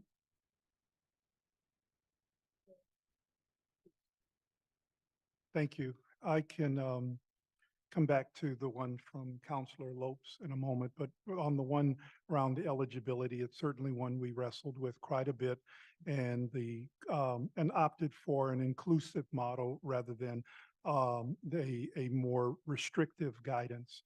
In the inclusive model, we recognize the American freedmen, as it were, as at the center of concern of a Black reparatory justice project. We simply do not exclude, however, in terms of the guidance we would give the successor body and the council going forward. We do not exclude it purely to that. We think that the kind of criterion that's talked about of identifying and being able, having to prove that you identified as Black for 12 years from the start of the reparations program, that you are also, have an ancestor who was enslaved. We feel that those criteria are very much relevant to the debate around a federal direct cash kind of payout on the basis of reparations for slavery. We think that is entirely appropriate at that level. At our town level, looking at the Black census, looking at the analysis that we made of who the Black population is here, if we get too restrictive, then we feel we won't be touching the question of structural racism as it exists in this town, and how do we address it, throughout. So we would just say for the successor body around specific initiatives that might come in a given year, if you have one that's addressing a very discrete issue of harm that happened in Amherst to a specific group, and the eligibility criterion would, it meets those kinds of eligibility criteria, maybe that would be stronger in that year, that initiative for funding over one that might address Black students who have just arrived and are reporting a certain harm. Maybe you'd get to the Black student one the next year. But we simply felt that it's not for us to provide a guidance that says right at this moment, only consider these issues and don't consider any others. Okay. Anything else on that one? I would just add that I think it's a great question, and I'm really glad that it's been brought up. I think when we talk about direct benefits, which will only occur really through the special legislation process versus the more programmatic initiatives that we've recommended, that may also change the balance on that. And if I'm speaking out of turn, please let me know, but that's my sense of that as well. And I wanted to also answer Anika's question to the best of my ability. So I think the question was whether there were specific recommendations about housing and sort of how to solve that. I think we know that the housing problem is deep and real, and it's impacting people significantly all over the country. And I think that a number of us are working on issues in the town, both as counselors and also within the community, to address the housing issue. So my hope would be that if a successor body is formed, that that body would be able to link arms with both town folks and organizational folks within town to continue to try to solve those problems. Does that answer a bit? Yes. Yes, so I was, yes, it does. And I was wondering your thoughts just also as a counselor, personally, your views and housing practices. Also through the council.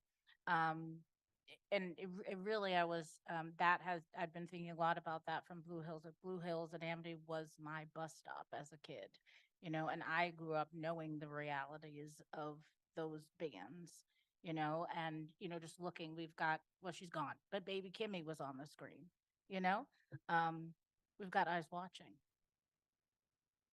Yeah. Okay. Alicia.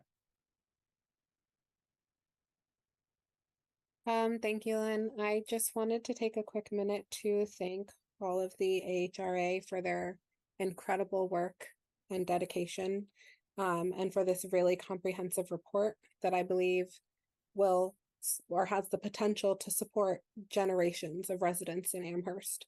And so I'm really excited to be a council member at this time and to have this proposal come in front of us as something that I can personally support. And so I'm really thankful and excited for this opportunity. I also wanted to appreciate Mandy Jo's question because it is a really complex situation. And so I did also want to thank the AHRA for leaving out that specific criteria, because I do know that determining eligibility is quite complicated. And given, the circumstances and the lack of documentation and the burden of proof, which doesn't always exist, I think it's incredibly important that we're starting off this way. And I also do, think that speaks volumes to the importance and really how incredible it is to have, the Civil War tablets and to have those things that do exist to be here and to be referenced. I really think that this is an incredible culmination of all of the things happening. And so I just wanted to say thank you all, and that I'm excited to be supporting sending this to the Finance Committee and to GOL for further recommendation. And I would also support the implementation of a successor committee to see this through. Thank you. Thanks, Alicia. Anna? Okay. Ditto, all the thanks. I think this is a really comprehensive report. I learned a lot, and I always appreciate learning a lot. I have a couple questions, and I want to note something that when I'm asking these questions, I think often we forget that the things that go unsaid are often the things that we like and appreciate. So I want to create a blanket of appreciation for the work that has been done and the report itself, and name that my questions are not at all minimizing that appreciation.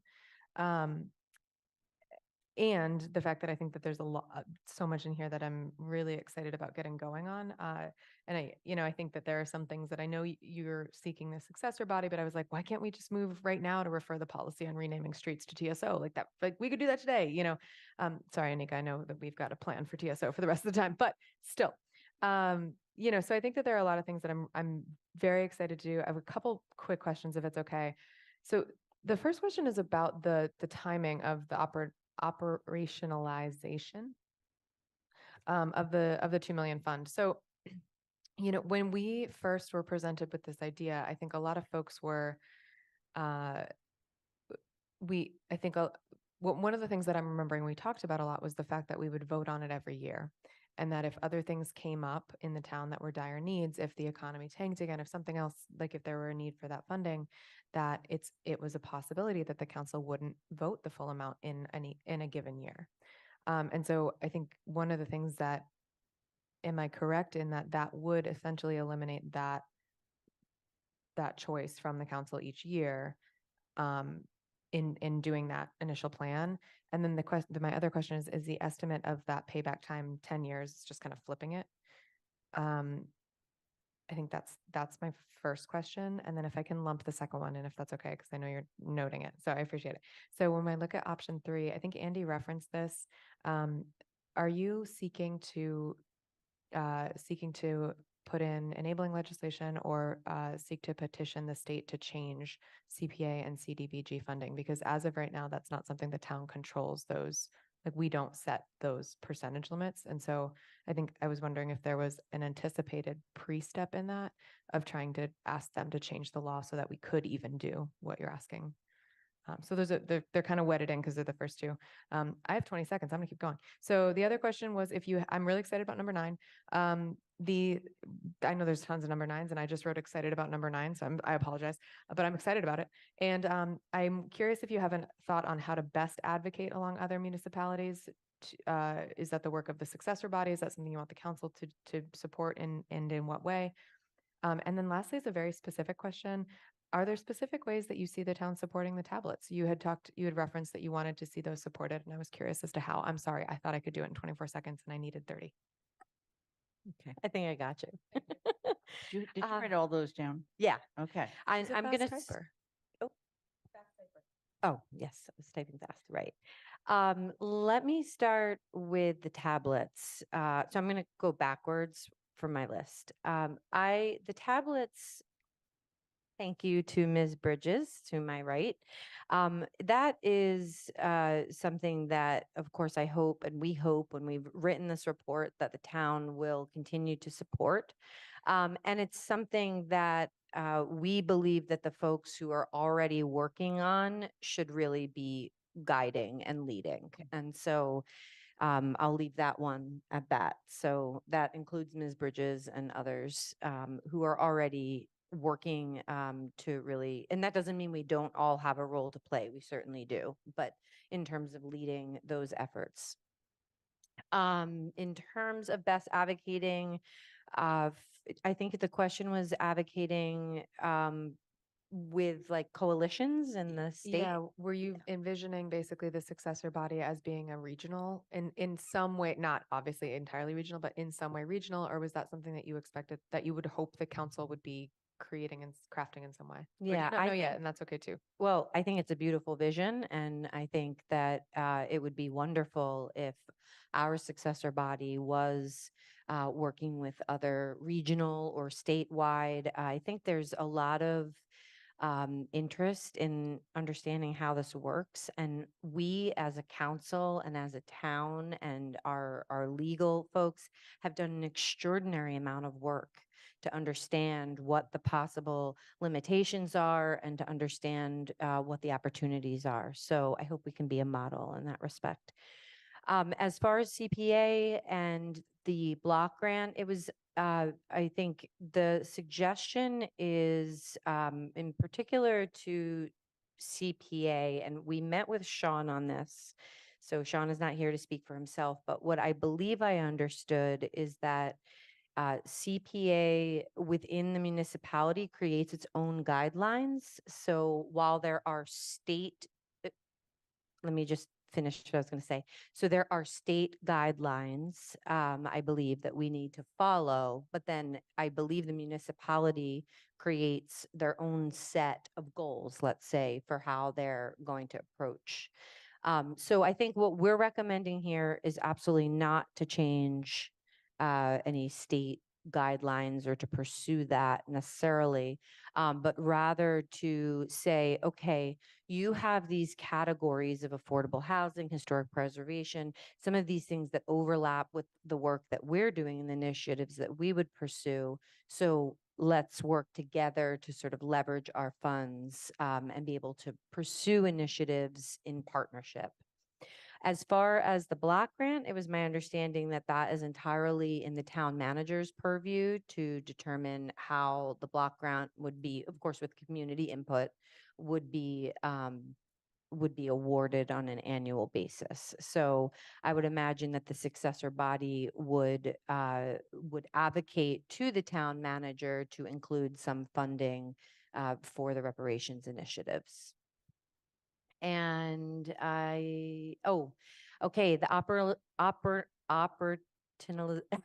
okay, I'm just not saying of the $2 million fund. So in the three options, and I really want to lift up what Andy said as well, that we thought about three options. We talked to some staff, and they aren't the only options to consider. We would hope that the finance committee would take up the request to accelerate and then look at the three potential options, and there may be others to consider. And just sort of coming back to what the original vision was over 10 years is we really do feel like in order to keep the momentum and to keep this report from sitting on a shelf, we need to begin pursuing these initiatives before 10 years. And so we would hope that with one of those options or another wonderful option, we'll be able to do that within that 4-year time frame. Okay. Thank you. Jennifer. Can Kathy respond and then come back to me? Because you look like you really want to respond to Kathy. Michelle. It was just on the question of CPAC and CDBG, in terms of how much is set by legislation and how much flexibility we have.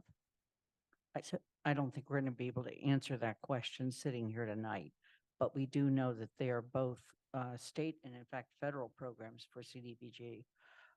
And those do have restrictions in them.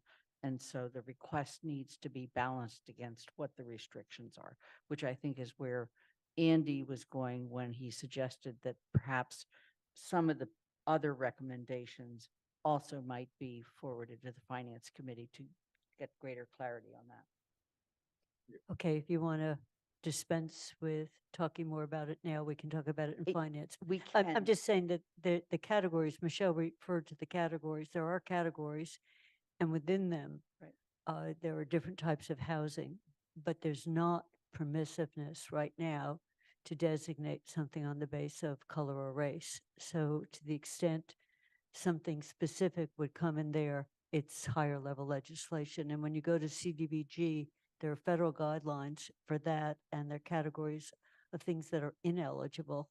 So it's not completely at the town discretion. What is at the town discretion is relative emphasis each year. And you can see that a lot in CPAC on spend a lot more here or a lot less here. But that can be a separate one. Those were the two I were going to question on how much flexibility we really have there without hire. And Kathy has been the liaison to the CPAC committee for a number of years. And it's just been watching things you thought would fit get tossed aside because they just didn't fit.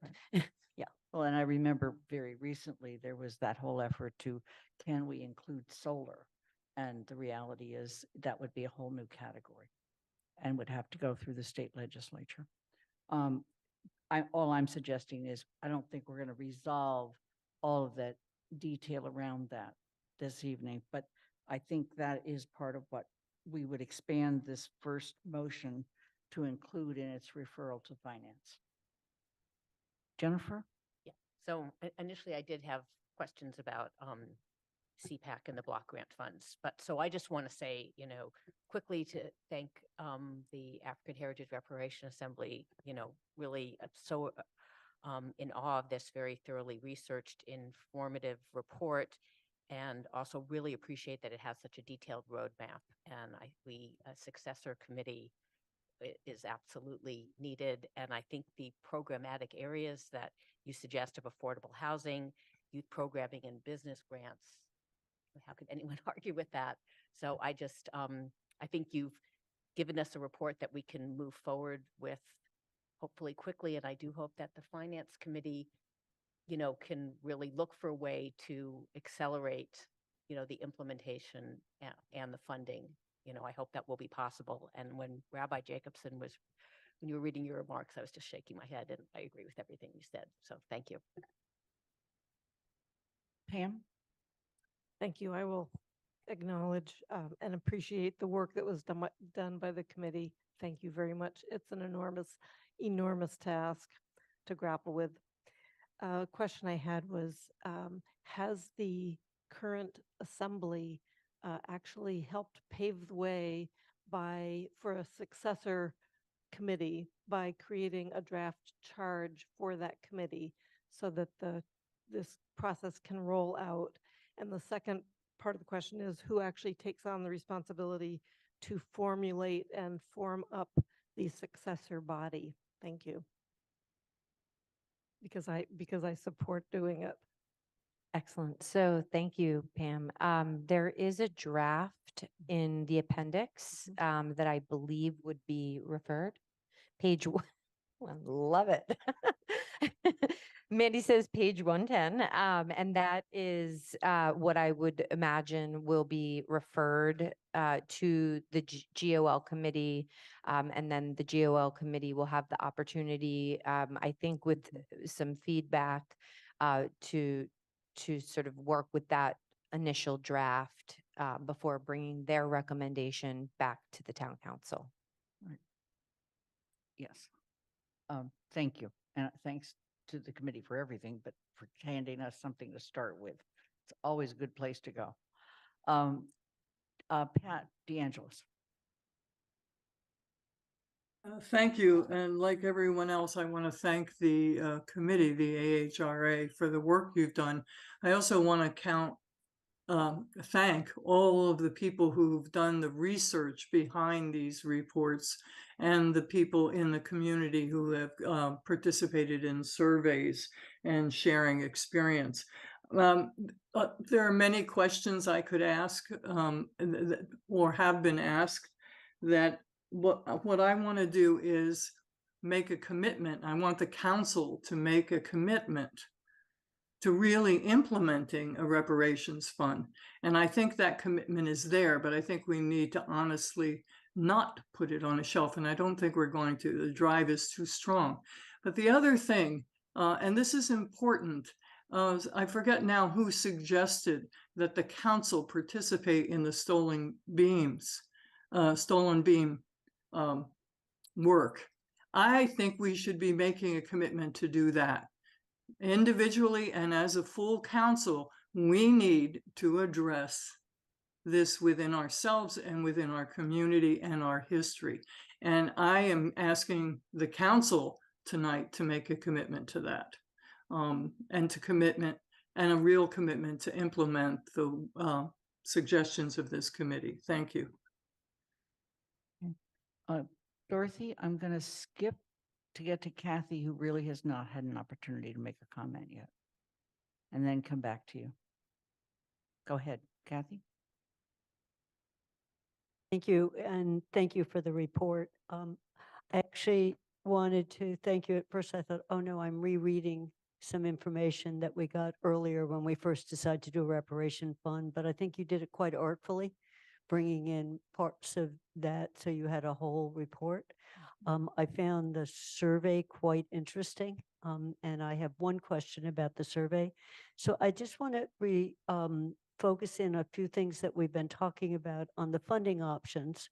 Option 2 talked about, in a way, it talked about don't think of it as an endowment fund. And actually, I never thought of it as an endowment fund until you suggested it would be one at a meeting, Michelle, because I quickly did the calculation and said that's not going to provide very much in the initial years. So that's doable within the framework we've already set, is one of the things I wanted to mention to people when it goes to finance, because it's within the cannabis award each year, and it would build up a fund more slowly, but it would release money every year. So it's just, there is a, at first I thought there wasn't a feasible way of doing this, but there is if we don't think of it as an endowment fund and just live off of its earnings. So you come up with a number, 100,000. I think that's worth discussing on whether it needs to be that every year and priorities. So just on the funding side, then on the what is eligible side, the report talks about on an individual basis, we're likely to need special legislation.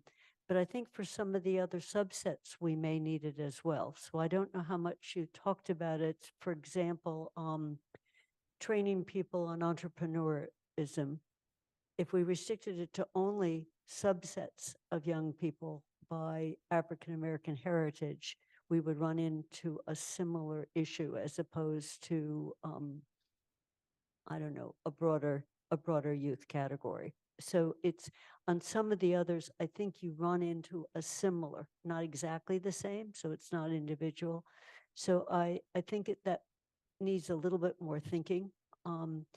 Then one question I've had for a while on the youth center versus pre-K, preschool, where I think a healthy start on life, especially for lower income working families with kids, giving them a place that their children can thrive. It's not in the report as a potential area to think about. So I don't know whether you discussed it or not, but it was always a place I thought might be worth considering. And again, we would run into something that's just for African American, but as opposed to saying it's for low income, it's a sliding scale, and a preponderance of that will be people of color. So that's my question on a missing item. And my last is just a request. I would love to be able to get my hands a little bit more on the survey, on the actual data, just in summary. So if there is a way to get that at some point, it would be great. Thank you. Thank you. Yeah, I think the full survey data that I received from the Donahue Institute, I don't think I know that it's been included in the appendix. I talked at length with Carrie and with the Donahue Institute about this is an anonymous survey. And so when you start getting into like really specific data, you could inadvertently identify people. And so, and I see Lynn, who has a lot of background in this, shaking her head. So we can certainly go back to the Donahue Institute and ask, and maybe even you could specifically, if you have something that you'd like to see, but I think there was a purpose for I don't have any more detail than what I have provided in the, or that what we have provided in the appendix. So but we can see if we can get more without sort of having that issue. I understand the issue, and so I'll think a little bit more on how to tease out a few pieces. That Thanks. sounds good. Yeah. And then just to answer a couple of your other questions, Kathy. So your question about, for example, the training, business training. So one way to think about it, I think you're absolutely right that there's a possibility that with certain benefits, the special legislation will be required. But if you think about, for example, having stated goals, right? So you can say that Like the folks that are developing Ball Lane, they say essentially that they are working to help folks who have been historically locked out of the housing market in order to pursue homeownership opportunities. So they're not specifying a race, they're just saying they have stated goals that sort of encompass. And in that case, I don't think that it would be necessary to have special legislation. So I wanted to kind of differentiate that. And then in terms of the 100,000, absolutely something that the Finance Committee could review with the rest of what they will be reviewing. We spoke at length about this. This was a number that we felt would, on an annual basis, allow us to make some meaningful things happen. And I wanted to kind of pick up what you're saying with Anna's question that I didn't answer actually, which was, well, when we made this commitment, thought we had the ability on an annual basis to decide whether it fit into the rest of the goals that we have. And I think that still is the case in terms of the council will have to approve by some vote any initiatives that we pursue. So that control is still in place there.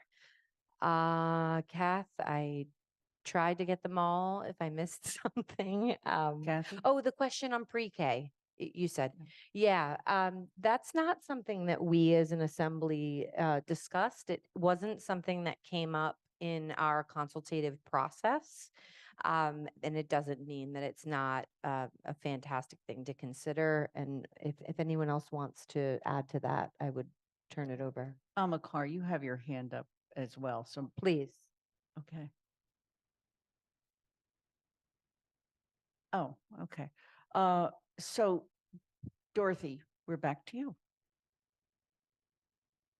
I just wanted to comment on one aspect, that the whole question of eligibility, where you have to have records, is very, very problematic. And one of the things that I thank the committee for is that I just know that they have thoughtfully considered the ins and outs of those issues, because people of trauma often do not have pedigree charts carefully preserved. I know my husband's family cannot go back very far at all. I mean, if you've been a subject of a pogrom or forced relocation, or your house has been burnt down, you don't have the records. And, so we have to understand that many people who are very eligible will have difficulty providing certain kind of proof. And part of that is culturally based. I mean, we do have an example of a Black family with great records. Okay, so I'm not saying that people don't have them, but who has stacks of genealogies? Okay, it's the dominant caste. People who've had money, stability, whatever, are more apt to have them. And the other thing is, when a young Black man is in a difficult position and is confronted by the police, nobody asks him who his ancestors were. I mean, people who are Black are subject to certain prejudices by people who don't know them or may know them or whatever. So we can't really get the kind of precise eligibility that some people might like. So I think the committee really dealt with that very well, and that's why the answer is not bureaucratic. That's my comment. So thank you, committee. Mandy Jo.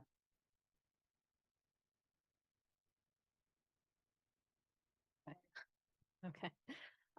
Yeah, so before I ask my next couple of questions, because they kind of all relate to each other, I just want to state that I'm trying to, in reading the report, these questions kind of go to what I had originally envisioned is meant by reparations and what I've read in the report, and trying to sort of get my head then around what the report is sort of defining as reparations. So that's sort of the idea of where these questions are coming from.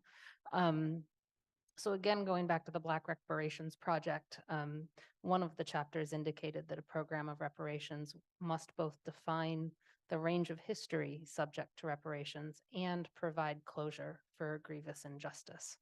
And so one of the things that I didn't see stated absolutely, I guess and obviously, I could have missed it, was how the plan defines the range of history subject to what you're proposing we do, and then also how it would provide closure for the history of discrimination.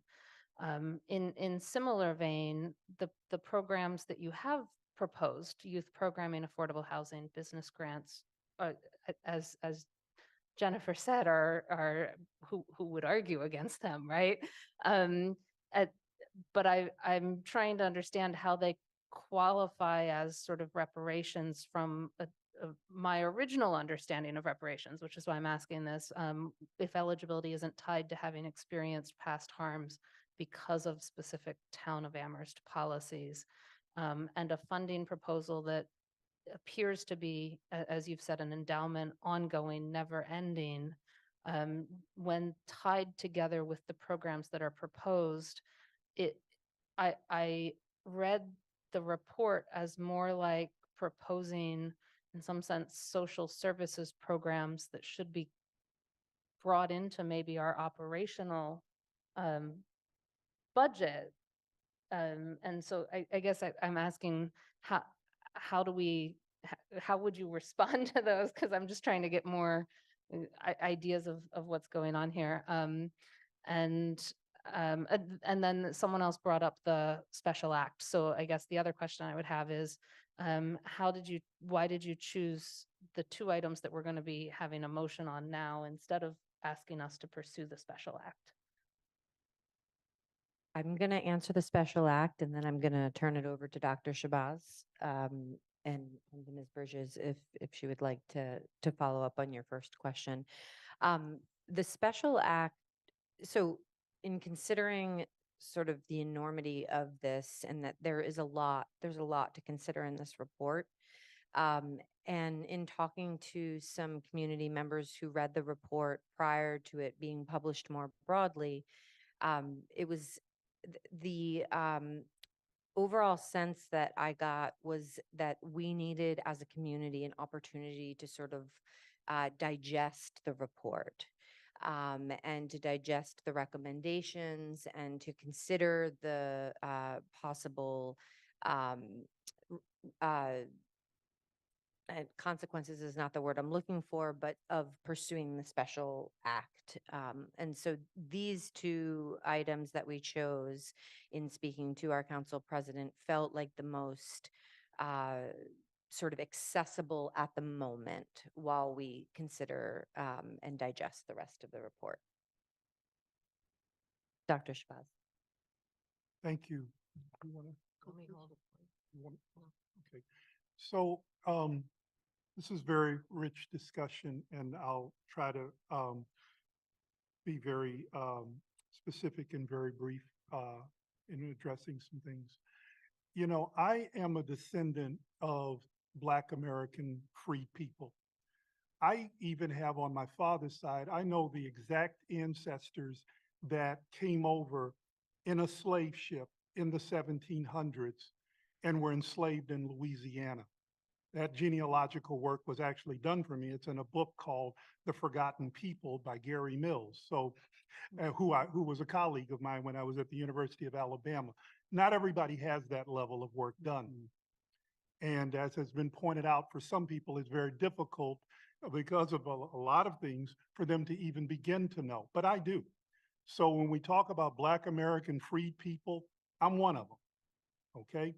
And when we specifically talk about the range of history, Amherst, this town benefited from the institution, not only as practiced here, which went out by the early 1800s with Wealthy Wheeler in the Coles family of Cinda Jones's ancestors, as she has shown to me, Wealthy Wheeler being the last one that was bought and enslaved here in Amherst in the oldest building that's still there, the Sturbridge House on the UMass campus.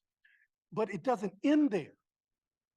The harms continued when you have a Amherst College trustee like Israel Trask has people enslaved in the South, where I'm from, where my ancestors are from, in places like Alabama and Louisiana, had people enslaved there that he directly benefited from that wealth, brought that wealth to Amherst and built up this town and built up Amherst College on that same wealth of Black people, even after slavery was no longer legal in the state of Massachusetts. So the impact is beyond just whether you trace ancestors here in Amherst who were enslaved. It's that you trace to ancestors who were enslaved, period. And that's where my family then can qualify, even though our ancestors weren't enslaved in Amherst. I think we qualify with that historical fact that we're talking about here. Let me say as well, we really have to work to just put the race color aspect out of our minds. This isn't affirmative action renamed reparations. When you talk about reparations, you are talking about addressing a specific harm against a specific people. That is what you are working to repair. So you're not working to repair the structural racism against a color. So I liken it, and I really believe we need to pursue the special purpose. It's not on the docket for tonight, but I do encourage you to put it in the queue behind proportional ranked choice voting and whatever else you have in the queue. And as I've talked to Rep. Dom and Senator Comerford, you know, the question is raised, well, why just Amherst if it's going to be important for all of Massachusetts? Well, I say let Amherst lead. And then if other municipalities, Northampton, Boston, Cambridge, wherever else says, well, we want special purpose too, then we go ahead and do it like CPAC and do it on a statewide level. But somebody's got to lead this conversation to declare reparations for Black American freed people a special purpose in the Commonwealth of Massachusetts. That it is a valid special purpose to do that, not because of race or color. That was an incidental fact of what was done, but because we are trying to address and repair a damage against a specific group of people that continues to affect their lives, the descendants of those people right now, 2023. Finally, I would just say as well, and it may not be as stated as strongly in the report as we want to make, we ought to have a genealogical project through our Jones Library, through our universities and colleges, where we are helping every resident of this town, Black American freed people descendant in this town, that wants to do their genealogical work and find out their ancestry precisely to where they had enslaved ancestors, and possibly even precisely where they came over on the boat, on the slave ship. That work ought to be assisted, ought to be funded, ought to be all of these companies that do the DNA research, they ought to be donating that. And we ought to lead again in Amherst in making that possible, that every resident here can get that kind of help that wants it, can get that kind of help to trace directly their ancestry back into that ignoble institution of slavery that harmed this country, that harmed their families. So we can get it, but a lot of this, we could only do so much in this round, but we do think these things can continue to be taken up and specified and clarified in the future work of, that we go on to do. Thank you. Okay. Thank you very much. That was very, very useful.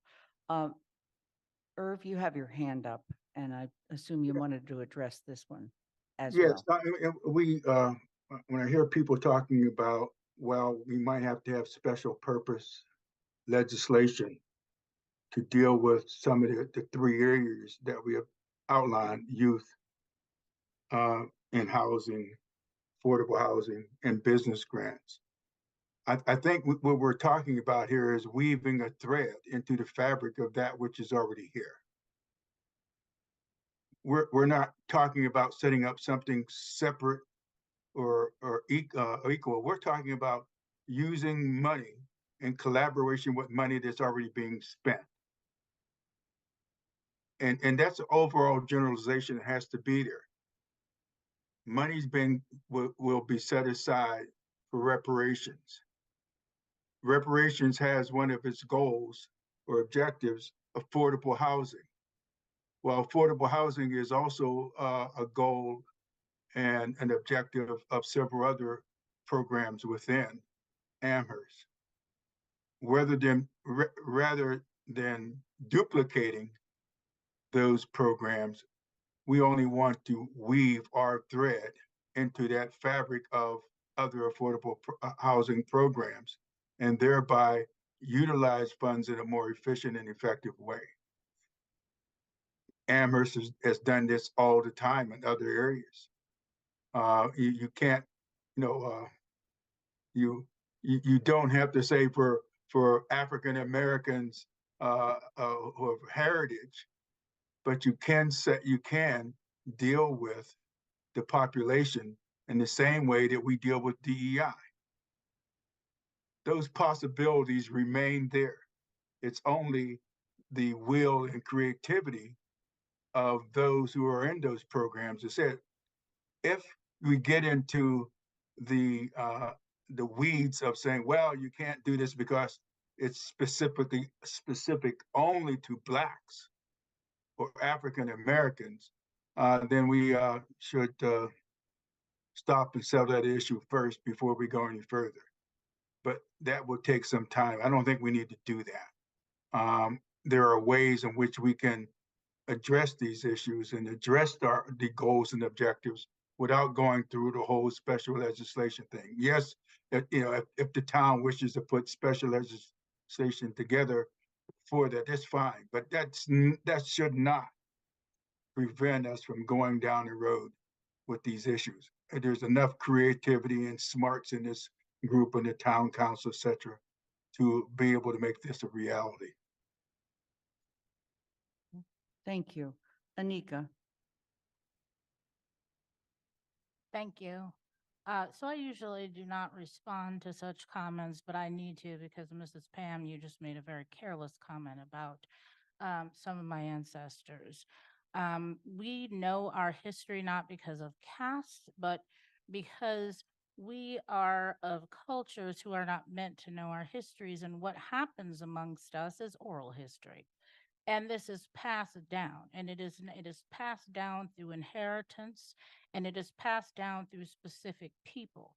And the work that I have done is to share this experience, not to be experimented with. These are people who we have no idea of the majority of our history. We are linked to those who experienced genocide in the land that you call your neighborhood today. Land that we were banned from living around.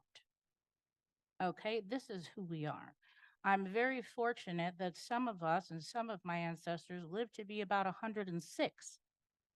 So I lived in this history and we heard it and it's oral, and we have done genealogy. My cousins that have gone back to the 1400s was like Dr. Shabazz just shared, track us of the ships that we came here. There are many stories on those Civil War tablets that Amherst hasn't heard yet.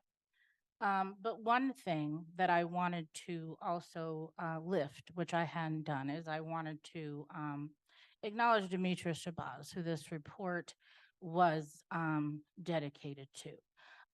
One of the first ways, my first contact with Paul Bachman, our town manager, was through some very persistent emails about the Civil War tablets. And when I first put out a call, which was on Facebook, because this was my grandfather's project. And I also want to add that from his passing in 2004 until my return to Amherst in 2019, there was crickets. Nothing was done to uplift these folks in this history of Amherst. And so the first person to respond to that Facebook call, that alert, was Demetra Shabazz. Okay, and we got together and we formed a Civil War tablet committee in honor of the holiday of Juneteenth that was coming up. Paul Balkman made sure those tablets got out and were on view by that holiday. And I also want to acknowledge, Deborah Bridges, who for all transparency is my mother and the sole curator of the Civil War tablet exhibit. Okay, so I would really just encourage us all to be supportive, but again, please stop talking and stop speaking for people of color when it is not your place. We need to be supported and uplifted. Please do not encourage these divides that are going on. We are not of caste, we were poor. Thank you. I'm going to divide my comments in two. One is first as an individual and then to try to move and have us think about the motions, okay? This is a rich conversation that could not have happened without the work of this committee. And I've looked at this report, I've read this report, and as I read it, I'm going, well, how about this? How about that? And every time I'm engaged in another discussion about this report, like the one we have here tonight, I see it yet differently. And so now I'm going to move to the position of trying to get to the motions. Lynn, before you do that, may I just add one more comment? Yeah. Is that okay? It may be one and a half. One is I really just quickly want to hold up Mandy Jo's comments. I think that her question of trying to understand what reparations is a living question. And it's a question that we should all be holding in our hearts and our minds. And so I very much value that you brought that up and that you've asked that question. And I think it's clear that there's a whole spectrum. So I wanted to say that. I also just wanted to briefly thank Town Manager Bockelman. I think he's been quite quiet over there tonight listening. But for a variety of reasons, but mostly because I have been able to come to him in the last 2 years through this entire process with whether it be a question, a request, just to get some guidance, to hear from him. And I feel we've developed a lot of rapport and trust throughout that process. And when Town Manager Bockelman came to the town hall that we had at Amherst College, where we did the screening of the big payback with his partner, it was really meaningful to me and to the committee. And I just wanted to share that. So thanks. Thank you.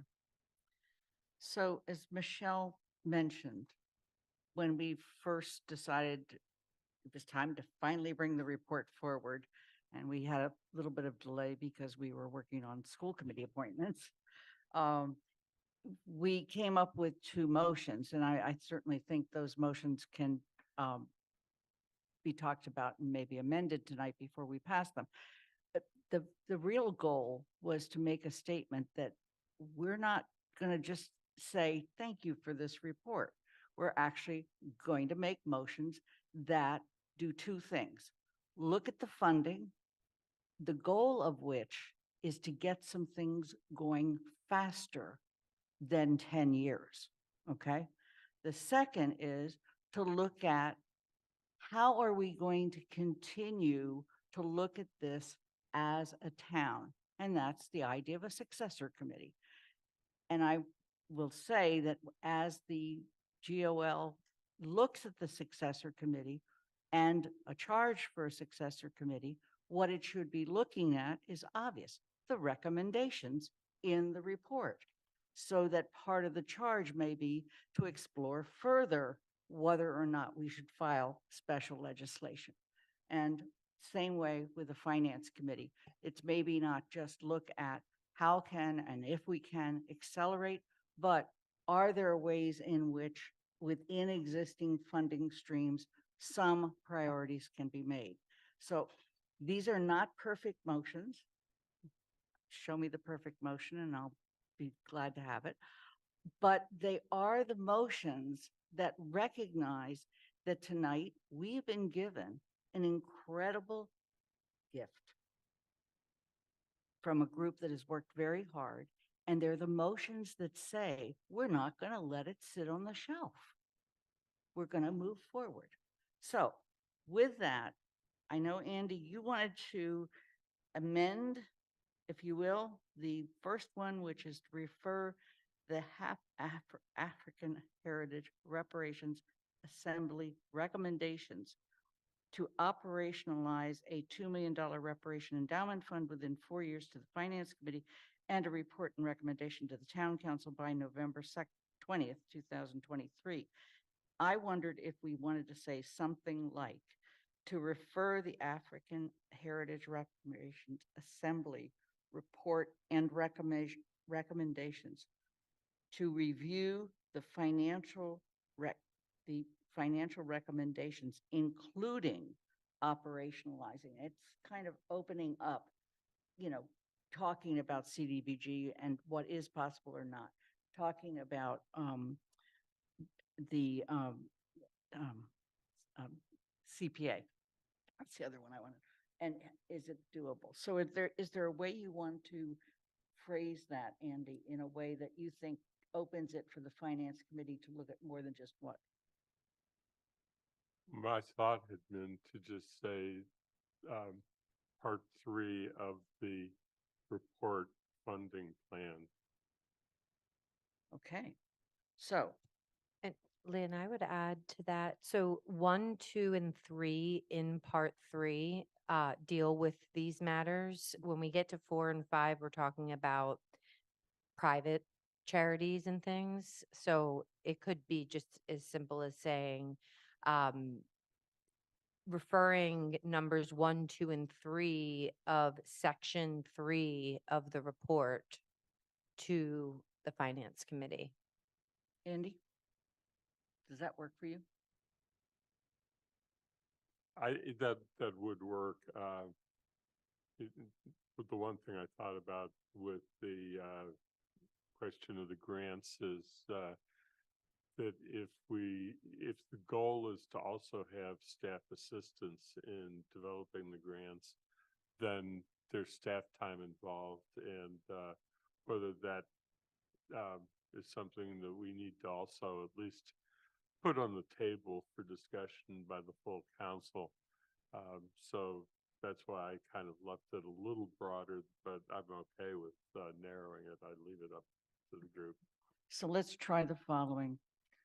To refer the African Heritage Assembly report, specifically section 3, and leave it open.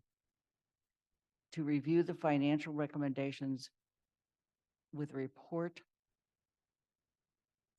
I can't read when it's moving, but with a report and recommendation to the Town Council by November 20th, 2023.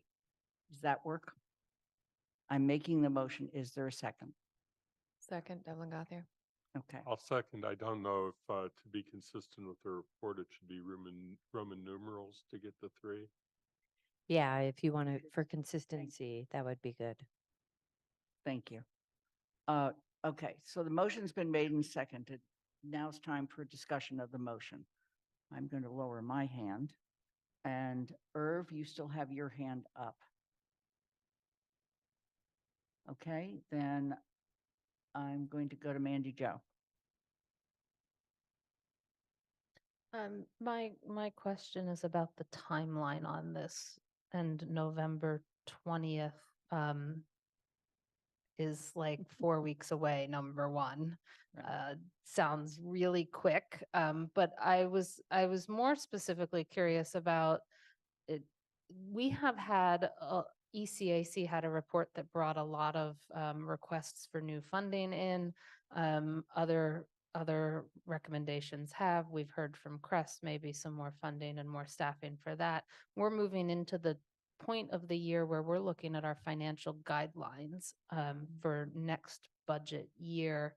I think we're still waiting on the fourth quarter reports to know where our free cash and all is. And so I want to make sure that the date is late enough that we've got our fourth quarter reports so that finance can consider that while they're talking about these things, but also so that it brings in the financial guidelines that we're going to be potentially bringing to the council, because I think we need to talk about everything in not siloed. So I don't know whether, I don't know the deadlines enough for when the financial guidelines are coming to the council, but I'd kind of like this date maybe to match that one. So the plan at present, okay, is on November 10th. It will be a night of finance, and finance.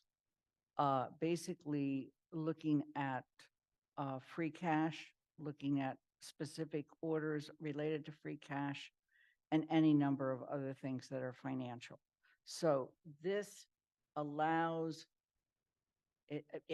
I have to honestly say, I think November 20th is close to impossible, but at least it allows the finance committee to have something in sequence that they could then bring back. And maybe they don't bring it back until December, but and then the guidelines are discussed by finance committee, starting with the BCG meeting, budget coordinating group meeting, and presentation of the financial indicators. And that is also on November 10th. The 13th, Lynn. 13th, thank you, 13th. I had the date wrong. But so in other words, we're trying to line things up so that on November 13th, we will have the fourth quarter report. It'll have come to the finance committee. We will also have free cash and various other financial things that we have to look at. And then that is the date when we also do the financial indicators. I'm not saying that the timing's perfect. I'm just saying it's trying to get everything in line.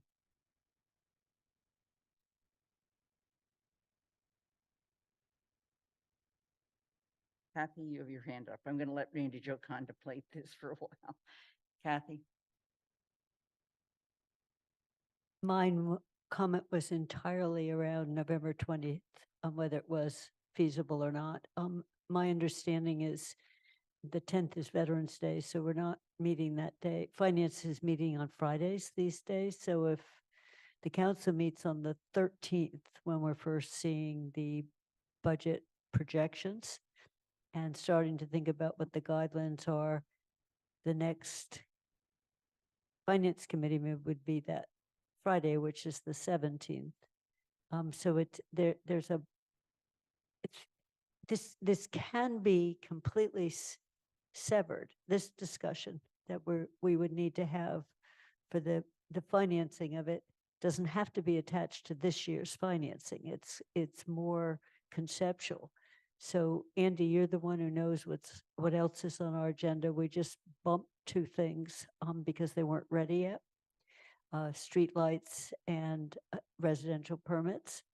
So that's the only reason because I think this deserves more than a quick conversation. We need to think through it.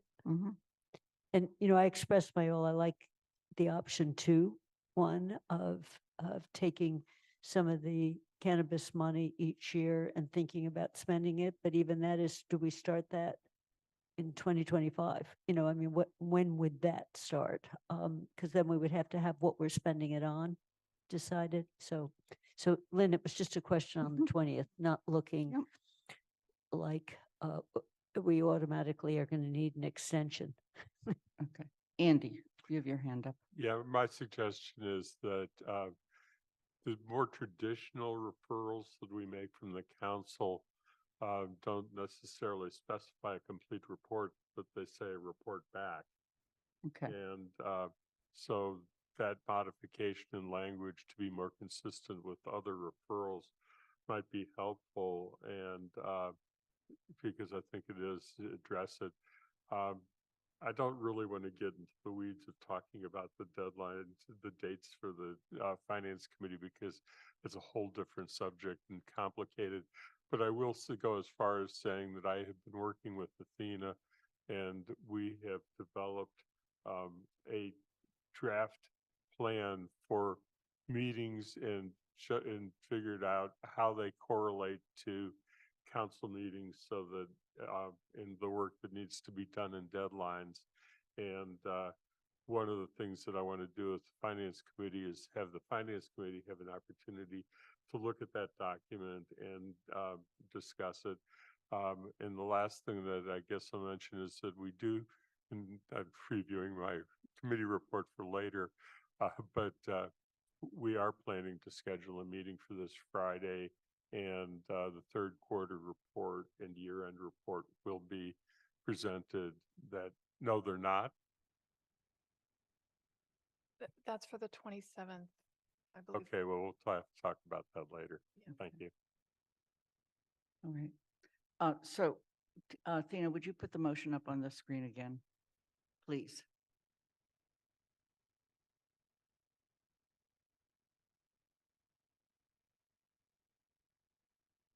So one of the possibilities is to say with a report back to the town council by November 20th.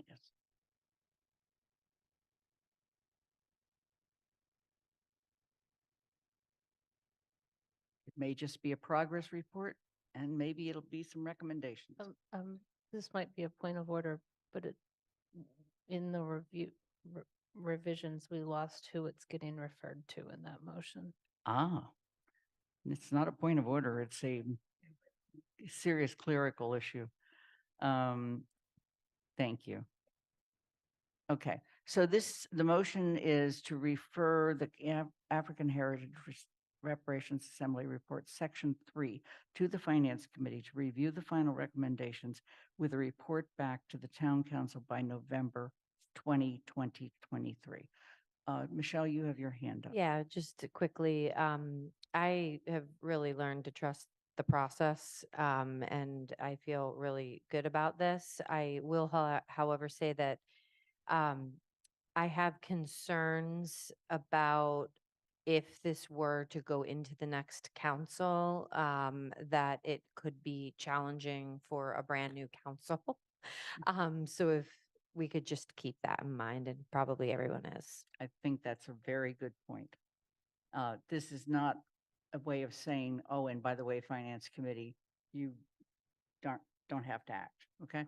Or you don't have to recommend. Okay, the motion has been made. I'm going to Was say that it's friendly been, amendment accepted by the seconder? Thank you. okay, Yes. thank you. The motion's been made, it's been amended, it's on your screen. Are there any further comments? Okay, then we're going to move to a vote. Pat DeAngelis. Aye. Anna Devlin Gothier. Aye. Lynn Griesmer is an aye. Mandy Jo Haneke. Aye. Anika Lopes. Aye. Michelle Miller. Aye. Dorothy Pam. Yes. Pam Rooney. Yes. Kathy Shane. Yes. Andy Steinberg. Aye. Jennifer Taub. Yes. Alicia Walker. Yes. And Shalini Bowman is absent. It is unanimous with one person absent. We're going to move to the second motion, and it's to refer the draft Amherst Black Reparations Committee, ABRC charge recommended by the African Heritage Reparations Assembly to the Governance, Organization, and Legislation Committee with a report, I'm going to say back to the Town Council by November 20th.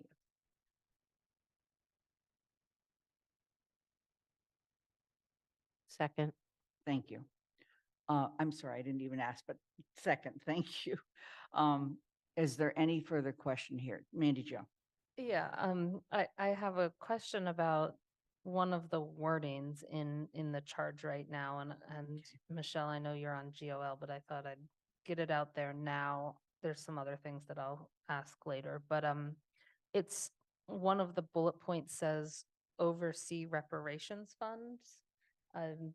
What can you describe what was intended by that wording, just so I know?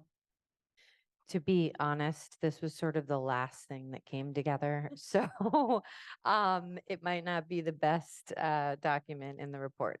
And I fully expect it will be modified. But I think what it meant is that it would sort of be responsible for whatever initiatives are coming through to be it would be the body that would then recommend those to the town council in terms of how the funds should be allocated. But I don't think it's the best choice of words. Yeah, I think what you wanted was to recognize that it has to come to the council. Is that correct? Okay. All right. Any other questions or comments? Anika? So, so we can move on. Would we just submit if we had any questions or suggestions, or we just submit those and by what day to DOL? I would like to suggest that if counselors have additional questions or recommendations or things they'd like to make sure are discussed, that they submit those to the respective chairs of those committees, both finance and GOL, by the end of this week. Okay? Would you like to know what else is on my calendar?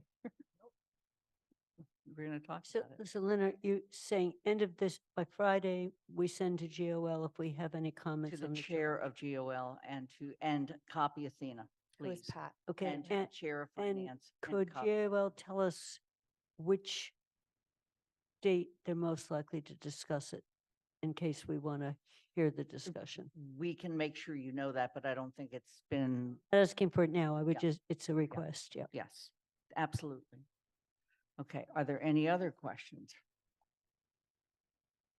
Then we're moving to a vote. Anna Devlin Gothier, Aye. Lynn Griesmer's an aye. Mandy Johanicky, Aye. Anika Lopes, Aye. Michelle Miller, Aye. Dorothy Pam,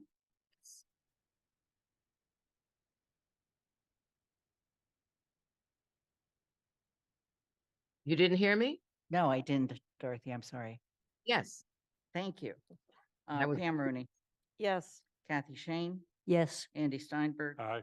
Jennifer Taub, Yes. Alicia Walker, Yes. Shalini is absent, and Pat DeAngelis. Aye. It is unanimous with one counselor absent. Michelle? would you I like know we have need the- to move on, and I thank you for all the time we've spent on this. I just want to point out these posters that are in the back.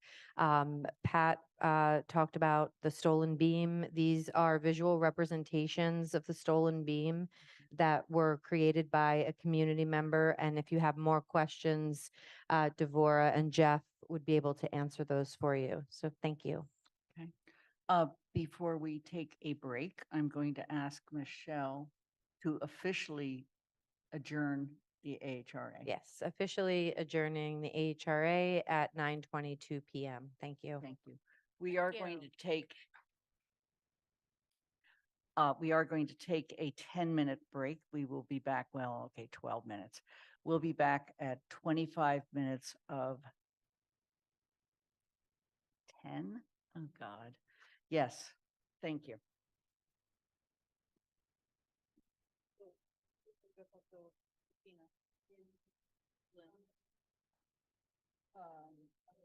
Just quickly, I just add something back in.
As you return, please turn your videos on so I know you're back.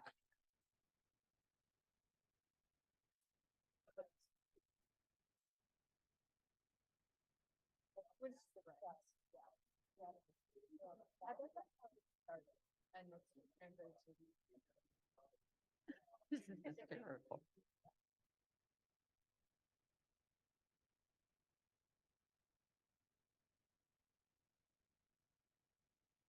We're going to be reassembling.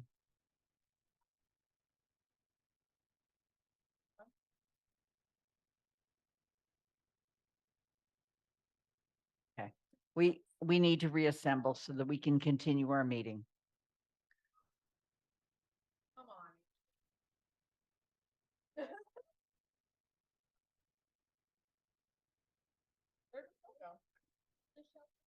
She's joining us at home. You need to get home for her kids. Okay.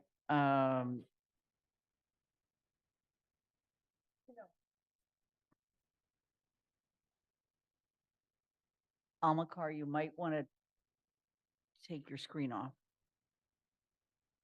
Dr. Shabazz, your screen is still on. Oh, okay. I was like, just FYI. Wow. Commitment. Yeah. Okay, I know Anna's here. I know Anika's here. Alicia, are you back? Yes, I am. Thank you, Lynn. Thank you. All right, we're going to continue our next agenda item. We actually did pass on the consent agenda the next two items. However, I have promised the sponsors that if they wanted to say anything about them, we could. So the first one is bylaw 3.48 stretch energy code proposed adoption. And we already voted, but Anna, did you have anything you wanted to say? Have I ever turned down that opportunity in my entire life? Okay. So yes, I do. I'd like to thank my colleagues for voting to adopt the specialized opt-in building code this evening on consent. In doing so, we are adopting a code which ensures that new buildings in Amherst will be resilient in the face of heat waves, deep freezes, and other major changes to the world in which we live as a result of a changing climate. It does so, as you all know, by requiring more efficient measures in new buildings and significant remodels. This code builds on the existing stretch code standards for energy efficiency, such as higher levels of insulation, high performance windows and doors, and increased air tightness.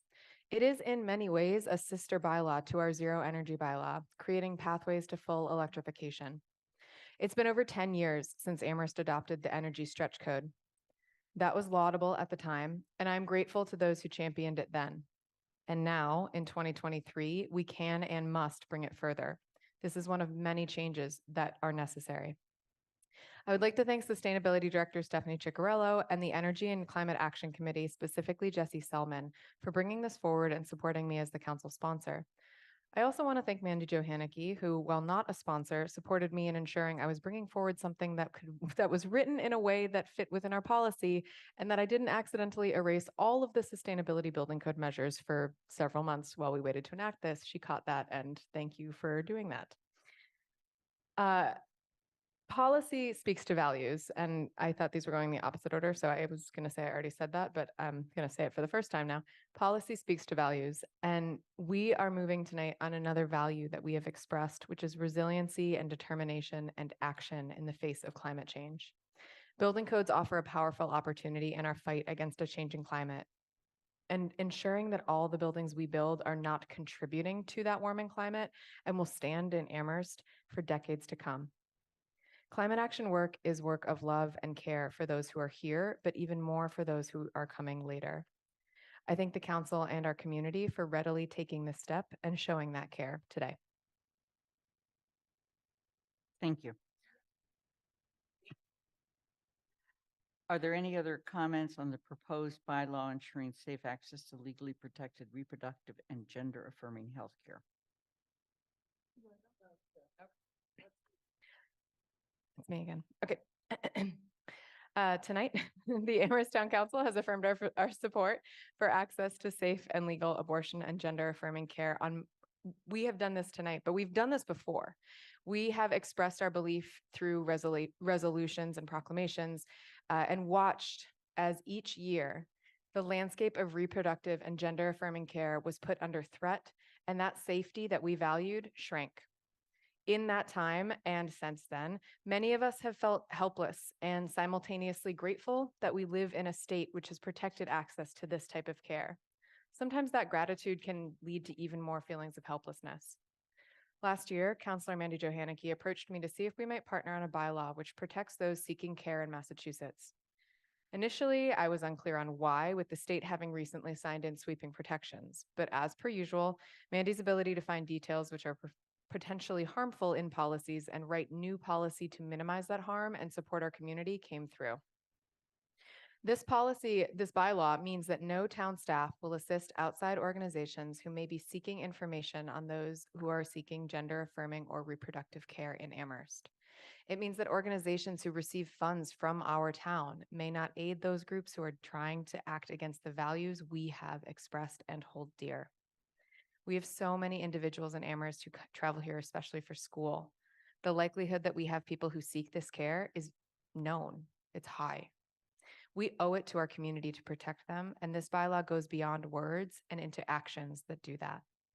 I'm grateful to Mandy once again for her work on this as a co-sponsor, and I would also like to specifically recognize Councillor Pat DeAngelis, who, while not named as a sponsor, was a champion of this work.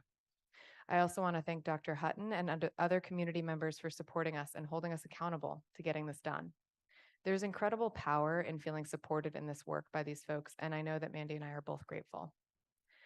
Sometimes, and this goes for both of the bylaws that we passed tonight, sometimes it doesn't feel like there are levers that we can pull in the face of injustices that are so huge, like stripping people of their rights to access medical care or like climate change.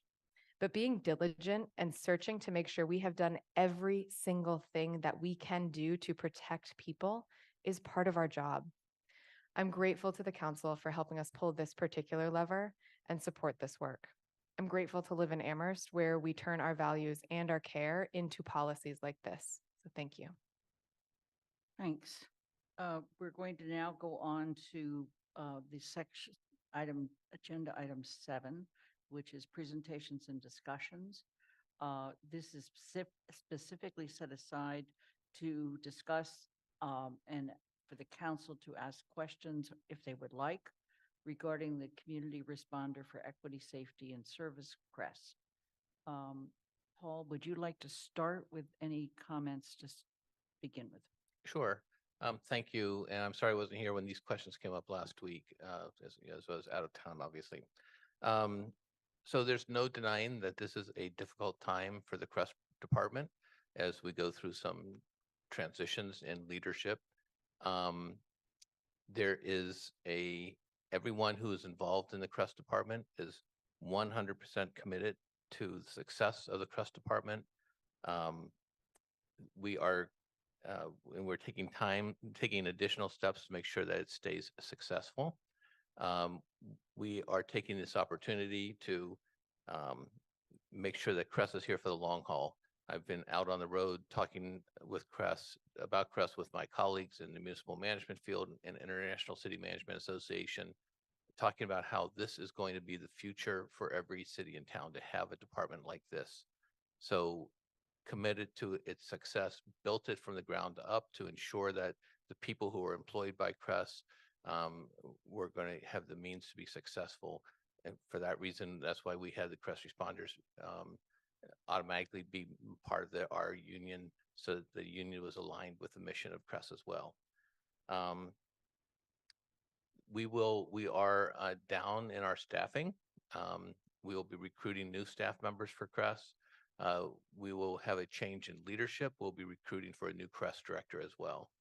So if there are questions from the counselors, I'm happy to answer them. Dorothy, you have your hand up.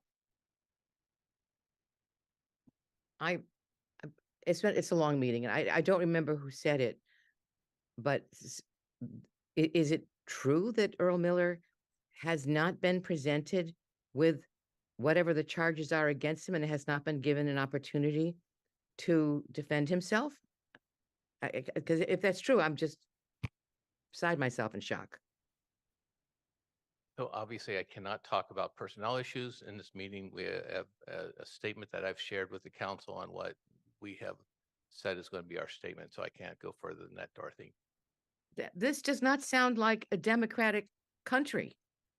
See, it's like I would not make it, I'm sorry. The word personnel covers up everything.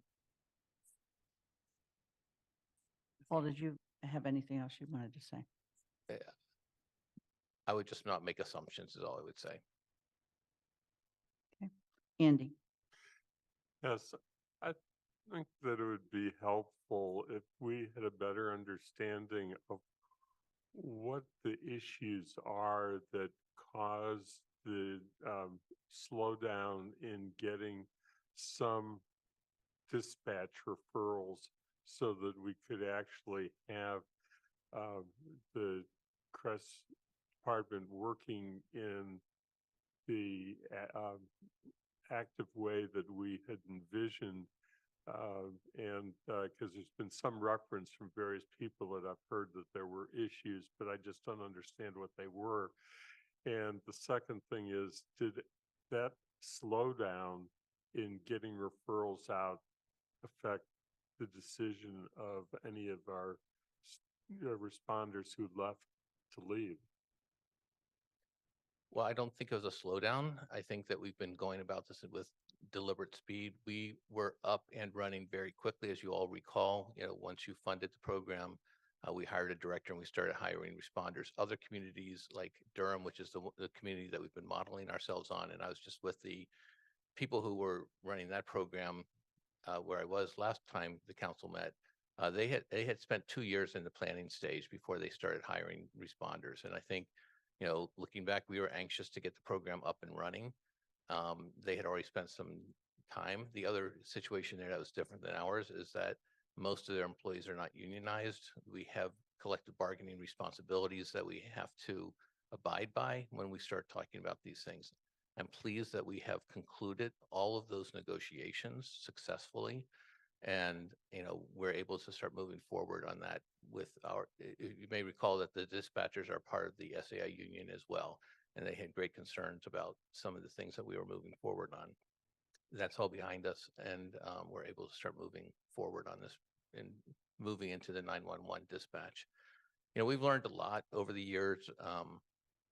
What was originally envisioned is one thing when we get into the ground, and dispatch is a very complicated thing. That's why we're in the Harvard Kennedy School's government performance lab. And this cohort that we're in is focused strictly on 911 dispatch because it's a complicated thing for a lot of our cities and towns. Some communities get up and running and do it very quickly. We are a smaller community with fewer resources than others. And I think, we will get there. There's commitment from our dispatch leadership, from our police leadership, and from our fire leadership to make sure that we move in that direction. It's just, we need to do training of our dispatchers. We need to listen to our dispatchers. We have to listen to our responders as well, which is an important piece of what we're doing right now, is hearing what their experience has been over the past year, what we can learn from them. They all have lots of opinions and thoughts on what we could be doing better. Jennifer? Okay, so a little picking up on what Andy was asking. So when I think I saw it in maybe in your press release, and I might have first read it in the Gazette, and then I see it in the town manager's report, but where it says community engagement, I think it's page 8, speaking about CRESS, I do get concerned when I see it says this is some examples of recent and upcoming events include annual Rolling Green Pizza Party event. CRESS led a children's slime making activity. Crocker Farm, pre-K open house. It does sound like camp counselor activities more than community responders. So I am concerned about this. And I can, is this part of what led to the resignations? And I realize there's a delay in, because of the negotiations with the union and the responders and training, but it seems like how much, this doesn't seem substantive enough, frankly, for the CREST responders. I'm wondering how much of their time is really spent on these kind of activities. Yeah, I don't know if the CREST responders object to this. I think they actually enjoy meeting the public and making these informal connections, which is part of what they do is they start to build relationships within the community, especially in our people and in our places where, our larger apartment complexes, which is where they are trying to make more inroads. I can't comment on why people are leaving in terms of whether they were feeling not utilized in this way, or overutilized in this way. But I think that, this is, I think that from early on, the CREST responders have been out on the road, talking with people, meeting, attending events. That's part of their function. They try to go to as many events as possible. And Jennifer? yeah, I think Dorothy's question was, was the CREST director able to see the complaint against him? Can that question be answered?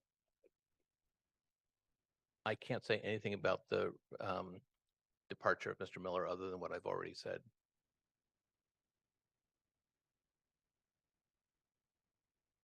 Jennifer, did you have anything else? No, those are my comments. Thank you. Okay, Mandy Jo? One question that segues from Jennifer, it's similar to mine, and then one other one that is sort of addressing what Dorothy and Jennifer also asked. Can you, when we started the CREST program, it was meant to be an alternative safety response program. And then, as Jennifer mentioned, we're reading some of the things they're doing, and it doesn't seem to be alternative safety. The only thing in that report that did strike me as, in some sense, alternative safety is the fact that the library has reported, or the dispatchers reported, that there are less 911 and public safety calls to dispatch from the library because of the presence of CREST. And I think that shows the potential success of CREST. So I was thrilled to see that. So I guess my question is, what as you've negotiated with dispatchers and as we've gone through this sort of issues we're having with CREST right now, what is the future intention on what types of responses and duties CREST responders will have? Are we going to transition away from slime events and pizza parties to more of what's going on at the library, say, and what sort of percentages that is? So that's question number one. And question number two is, can you describe what the town's human resources policy is regarding complaints, and this is a general question, complaints against employees and the ability of those employees that have had complaints made against them to know the allegations that have been made against them and respond to those allegations? So yeah, I see the CREST does get calls for service. They respond to those calls. I can give you a report on what they have done. They have a chart that shows all the kinds of calls that they've responded to, and I think that might be more informative than these anecdotal things that we put. I mean, these were sort of their highlight things of of the public events that they've done. They spending a lot of time with individuals. I think there are some anecdotal things in there about some of the other things that they have been doing in terms of case management things.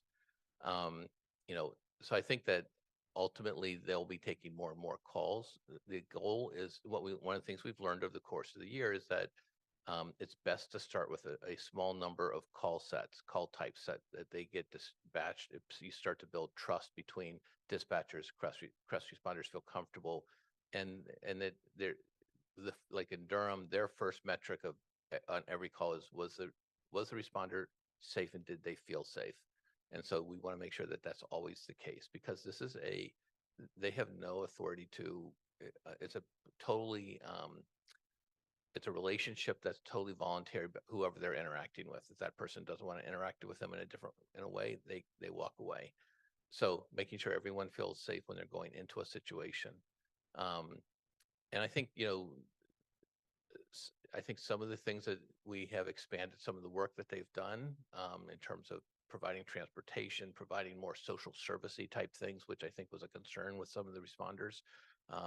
And that's a lesson learned. We're talking to them saying what were calls that we really liked, that were really good for us. I think the fire chief has a metric of that they're applying, which is what calls should we be attending, what calls have we been attending, what calls do we want to attend, and there's a fourth, I just can't think of it right now, but they have a matrix of calls that they're talking through. In terms of if there are violations of town policy, the employee is told what those policy violations are.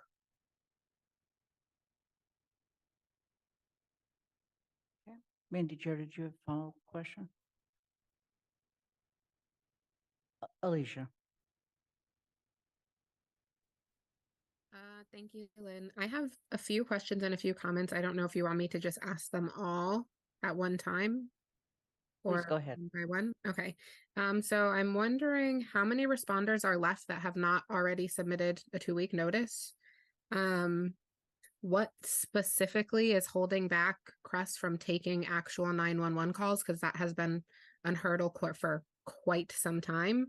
And I think what I was wondering, I think when I asked the last meeting what the strategic plan is for Crest, that I was looking for a more comprehensive, actually detailed plan, not just that we'll be searching for another leadership, but like, are we going to be rewriting the job description? Are we going to just put out the same job description? Are we going to have a hiring team? How quickly are we looking to hire? Like, I'm looking for real more specifics around that. Like, what is the plan for Crest right now? Because I feel like that's very unclear to me, and that we have clearly shied away from what our original plan was. And so we need to be presented with what the new plan is. I'm also wondering how we're ensuring that the CSSJC, as their charge as the successor committee to the CSWG, is supposed to be overseeing Crest and its operations, and how that's actually happening, because it's also not clear to me that that is happening. And I think that that's another really important thing to be thinking about when we're sort of re-visualizing how Crest can properly function. And I think it's really important to point out that I don't think this is happening because we moved too quickly. We actually did spend a great deal of time doing community outreach, doing research, and getting recommendations on how to successfully implement the Crest program, how we saw it fit for Amherst residents specifically. And while we did look at other communities like Durham, and like Eugene, Oregon, we did not model our program after any of those. We actually created something specific and unique to Amherst. And the recommendation has not been followed through. And that is why it is not working, because we are not giving what was recommended. That was what the community had asked for when we did community outreach. Like, that is not what we're presenting them with. And the responders who were hired to be taking 911 calls are still not taking 911 calls and are not functioning as an alternative to the police, which was the entire point of their job. And so regardless of whether or not they enjoy making slime with residents, which I think is great that they enjoyed that and that they had that opportunity, that was not their job. That was not what their job was intended to be. And so I also wonder that if we are going to be recruiting more Crest responders, are we having a new job description for them as well? Or are we, again, going to put out the same job description as before and hire people that are going to be thinking that they're going to be doing something else? I think we need to completely pivot and readdress the situation in terms of how we're going to set ourselves up for success at the same time and not just repeat the same thing over again. And I'm also wondering about the implementation team. I think we saw that there was an expected end time for Pamela being in charge. And so is that like an estimated thing that like we hope to have someone hired by this time? Is there a specific reason for that date? And will the rest of the implementation team still stand at that time? Like, will it still be at that point just the fire chief and the police chief? Or what would be the plan for that? And I also do, again, think that the implementation team is missing pretty significant members, one of them being myself, who were involved in the original implementation team and who have not been invited back to even speak with the implementation team. And I think that's highly problematic. I'm not suggesting that the CSWG be brought back onto that, but there is the CSSJC. Again, that was why that committee was created. And so I would like to see them leaned upon in terms of coming up with solutions for what we're facing right now. I'll Thank you. answer. Sorry, I know that was a lot. So Yeah, and if I miss any, just let me know. Just let me know. Okay. So staffing, I put in my report, there are 5 responders employed now. We have budgeted 8. We had 1 vacancy during the summer, and then we had 2 resignations recently. So there are 5 responders. We know we need an even number typically because we work in groups of 2. So the interim leadership team had intended to wait for the leadership situation to be resolved before they wanted to recruit. They've changed their mind and said we have to start hiring. We have to get the ad out and start hiring people now. So our intention is to advertise for the responders. In terms of the leadership, the interim leadership team is formed. The goal is to have it be interim. Our intention is to recruit for a new director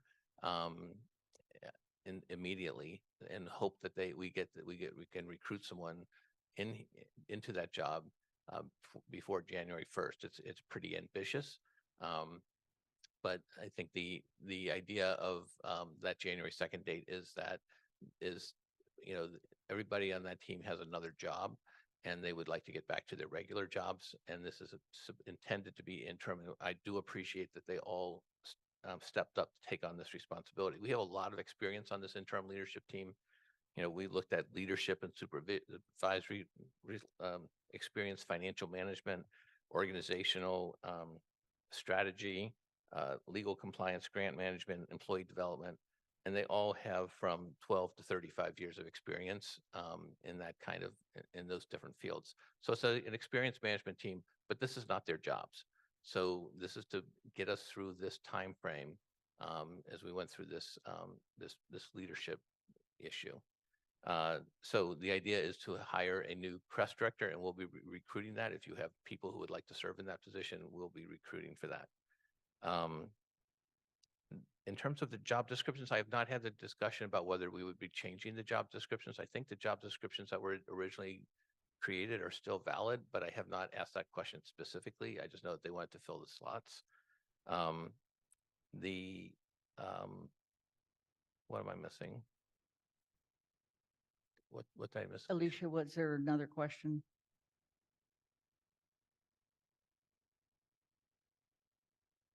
Yes, sorry, I'm trying to go over in my head what also was answered and not answered. So, what is holding back the 911 calls? Like why is that still in limbo? Yeah, so hitting this turbulence has been problematic for that. We have a signed union agreement as of two weeks ago, I think. So that took away a major barrier. We're able to move forward in that implementation. Again, there's going to be some qualitative decisions with the interim leadership team as to whether they think that's valuable to do now. We have some commitments. 911 calls are the holy grail. It's what makes the program, and I believe that. And so we have to get that moving. And we have some responsibilities in terms of what we've made commitments to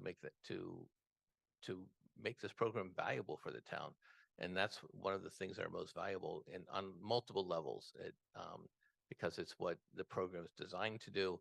It's not strictly for calls. They are doing other things. Other programs are doing other outreach activities as well and around the country. But that is again, I call it the holy grail, because that's the thing that our responders want to be responding to, is what we built the program to do. So that's a high priority for us. Alicia, was there anything else? Yes, sorry. 2 other things. I think one was the hours of CREST. Yep. Because I heard when I attended the CSSJC meeting that they changed, and that was something that I was not aware of. And the second thing was Oh my goodness, sorry. I just had it in my head. Maybe answer that question, please. Oh, sure. And give me a So- second to remember what the second thing was. Okay. Yeah, so the hours had been 8 a.m. to 8 p.m. One of the issues that came up when we were starting to meet with responders was the fact that there was a second shift that wasn't as functional as the first shift, that all the work seemed to be daytime work. So especially with the reduced number of responders, we moved it to an 8 to 4:30 shift. And that was the number one request from the responders as we talked about what would give them greater job satisfaction at this moment in time. It doesn't mean we won't expand that time frame, but at this point, that's what the hours are. Alicia, was there Ye- anything else? Yes, and the last question was about the CSSJC, and using them for what they're supposed to be utilized in terms of the implementation of the CREST program, and why their group isn't being utilized to help oversee this process. So we move between sort of a policy level responsibility to the operations. The operations are clearly under the town manager. I believe that the DEI department, who attends every CSSJC meeting, I think they could provide, I'm not sure if Pamela goes to every meeting, but she provides updates to CSSJC. And I'm happy to talk to the chair of the CSSJC if that's, determine what level of detail they're looking for. Yeah, I would highly encourage that, just considering that it is a specific portion of their charge to not just be updated on, but to be literally involved in the decision making in those processes. So I think that they should be utilized because literally their whole purpose is to support the work that is happening there. And just being updated does not give them any way to be able to support or provide input on that work. And I just had one other response to the question you answered before. And my understanding in talking to some of the responders is that the hours were increased from 8 to 8 without increasing actual responders. So the responders were feeling overworked in terms of having longer shifts without having more employees working with them. And that possibly less work during the second half of the shift, but that could also be attributed to not even having 911 calls to answer. And so I think that it's like a kind of complicated issue that could be looked at and resolved if we're thinking about the original intention of the CREST and why it was created and how the CSWG recommended that it be rolled out. Thank you. So I'd like to respond to that as well. So I think it's a good point. Nobody was working longer shifts unless they were scheduled at their request to work a longer shift. Everybody had the same work day. We did have Saturday hours as well. So some people didn't work on Mondays. They worked on a Tuesday to Saturday schedule. So I should make sure I note that. I think the amount of work. There's some operational issues that came to light and during this process that alerted us that there had to be some changes and things that weren't being done that should have been done and things that were being done that we needed to fix as well in talking to our responders. Anna? So I think part of what I keep getting stuck on, Paul, in all of this is that, and there's plenty that I keep getting stuck on, but one of the things that I get stuck on is that the CREST director, the CREST responders are town staff. And so they're very, very clearly under your umbrella.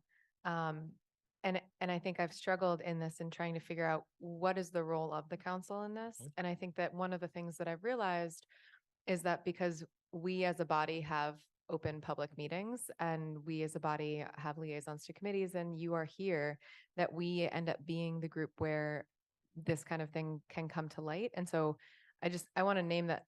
I don't know if anyone else is kind of sitting here like, well, what do we do? Right? Because of where our limitations very clearly are. We cannot direct you on staffing. And at the same time, this does have implications for the parts of the town that we do have under our kind of arena. So I think I want to say that because if there's something that I'm asking where it's just like very much per our charter, not my place to ask, I want you to tell me as I'm learning.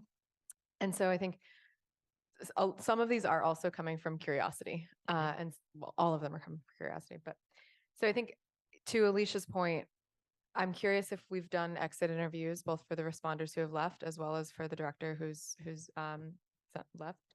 And what are we learning from those? Not necessarily about individual personnel, but I think I'm a little surprised to hear that we're not shifting the job descriptions at all. And so I think maybe that's because you truly felt it was a personnel issue and not a structure issue. But I think I'd like to hear what we've learned from the folks who have left.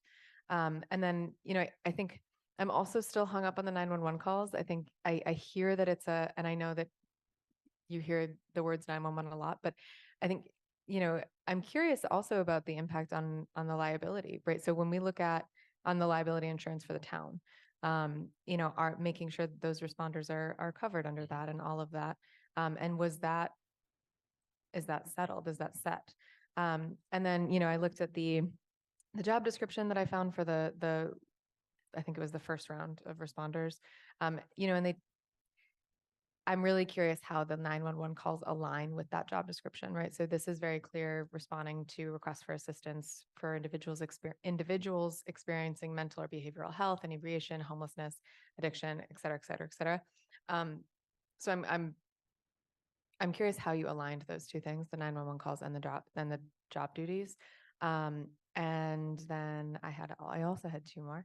And then the last, I'll save the last one for now, is my notes app is closed. Okay. Yeah, I do understand the community work to a point, and I think that when you think about public health and community health, it makes sense to have the responders out in the community building trust, and that's very clearly part of that job description. And I would love to hear what the metric is for balancing that with direct response work.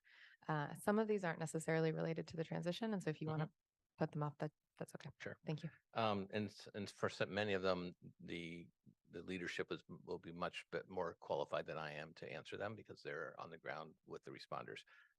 You're right to recognize the separation between the council's goal, the council's role versus a manager's role. As a chief executive officer, that's my role to manage staff and to implement programs. Your job is to evaluate me and to determine my employment situation with the town, and also for bigger policy. So I appreciate that you picked that out. The job descriptions, we did not have a detailed conversation whether the interim management team is going to redo the job descriptions or not. I just had heard they said we need to start to hire, we need to get an ad out, right? That's the message that I'd received. I can follow up with them if they're going to review the job description. One of the goals was to have the conversation with the interim leadership team, with the responders, to talk about what are you doing, what's not working. They've been doing the job for a year, sans the 911 calls. The things that are listed in there, the kinds of things that you just read off, those come into 911 now, right? They get some direct calls, but a lot of people call 911 with exactly those types of issues. They may not present as mental health issues, but they truly are. That's why the library is such the library has been so frequent, they call directly to CRESS. They don't want to call the police. They prefer to call CRESS directly. In fact, they've established an office in the library, Jones Library, for CRESS responders to be there so they can, on a moment's notice, can respond to things. And it's a pretty constant stream of interactions that people have, and they liked building that relationship, and on both sides, to build a relationship with the library patrons, but also with the staff, because the staff we're taking some things off of the staff's plate in this way. The 911 calls, I hear you on that, and I don't know if I can say anything else other than that it is I call it the holy grail, because it's the thing that's going to make this program successful, is for us to get those 911 calls being distributed. Our leadership, again, our dispatch leadership has been on board with this. It's just we had to get over this hump, and we did. And I just want to say CRESS has been, it got a lot of press and all that kind of stuff early on, because we had a very dynamic leader. But I think even without that, it's delivering on many different levels. It's not cranking up all it should be, but let's recognize it's a year It's 1 year. And so it's going to take multiple years of commitment by the town to build this department into a legitimate department. Every time we look at something, we don't have a model. We're not going to another town and say, hey, give us your model on this, because it doesn't exist. There are no other communities in Massachusetts who are doing it the way we are. We chose to put our our community responder department planted in public safety. That was thoughtful and purposeful. It came out of the CSWG, and we aligned our mission with that. Northampton, on the other hand, planted theirs in public health, and they had a couple false starts as well. But now they have a new system, new director, new leadership. It's under a new department, and that they were quicker to the game in hiring their leader before we were. But it took them about 1.5 years to switch that out. So now they seem to be doing, I was just talking with Craig Storrs yesterday about, they seem to be killing it. Like, that's not a good word to say. They're really doing really well. And we want to learn from them, but their model is different. Their model is a public health model versus a public safety model. And ours, I think, was purposeful to say, we want to have this, we started to not call it alternative response, we call it alternative dispatch. And then we're thinking, like, why are we saying even alternative? It's just dispatch. This is going to be one of our menu of things that people go through when they make a call. They're going to say fire, EMS, press, police, and they're going to choose which is what, animal welfare, whatever. We have different parking enforcement. They're going to have a whole menu, and there's a triage thing that happens when people present. Where does it go? And we have a lot of new dispatchers. If you read the paper today, dispatchers, is really hard to recruit dispatchers right now. You saw, I think, Southampton closed down their dispatch operation and asked East Hampton to start handling it. So we're able to recruit new people, but it's concentrating for everybody. It's not a stagnant group of people. We've been really fortunate that we've had a pretty solid group of responders that have stuck with the program. And I'm hopeful that, nobody came in saying, I want to be a press responder. It's not like I just interviewed a whole bunch of firefighters. Some people, since I was in 9th grade, I wanted to be a firefighter. Nobody's coming in saying that. They're trying the job out, seeing if it fits with them. Sometimes it does. Sometimes people just want to work for the town. I talked with one responder who really wants to do my job in another community, but this is his entry point, and he's asking me, how do I get more experience? And I said, building a new department, that's an awesome experience, especially now, if you're going to go, if the department's going to sink and come out, you're going to learn a lot about operations. And so I'm hoping that he'll stay committed to the program, but he has other career goals as well. I can't control everybody's sort of personal lives on that. So I think it's, I'm eternally optimistic. I'm really sad where we are right now. And I can't talk about that, but other than that, I believe we have really strong people who are in the leadership role, every one of them is committed to this department and making it successful. And that's my mission as well. And I think that there is no undercurrent for anybody in the leadership of where we are working who has any interest in seeing this press program fail. Just the opposite. We want it to succeed. Thank you. Nika? Thank you. So I have two questions. One, the first being, are there any comments or questions that you're hearing coming from community or this evening from counselors that at this moment you cannot answer but expect to be able to provide more information going forward? And second, in regards to 911 calls and with respect to, thinking of the person making the call, that whomever answers is that person's lifeline from that moment until they get to or where they need to be. Um, are you allowed to share where the responders are, like, within the training process? Like, were they hired in with that experience already ready to go? Were they hired to be trained? And if so, are you allowed to share where they are within that process? Sure, those are great questions. So first, we prioritize lived experience as an important thing, and that was a first for our community, and that was something that actually through our HR process we had to learn a lot about. What does that mean? How do people react? And how does our staff react when sort of there's a pretty standard thing that you deal with HR issues that is pretty formulaic, but sometimes situations change, and so maybe it doesn't apply anymore. So we are challenging our leadership team and our staff who say, well, maybe let's think this through. Does it apply or not? So there's that. I think in terms of what questions didn't you ask? I think it's fair to ask, say, tell us what you've done the last year. I think a report on that. We have been working on. Our staff is feeling really stressed right now, especially the leadership level. But I think that had we not had this situation, I think that was our expectation, was to build a report about what have we done, where are we going, like that type of thing. That's a totally reasonable thing. You're investing a lot of money into this department, and so I think that's a reasonable thing to do. We are producing reports for our state grant. We get about almost $500,000 from the state Department of Public Health every year, which really supports our program. Thank you, Senator Comerford and Rep. Dom, for making that happen again.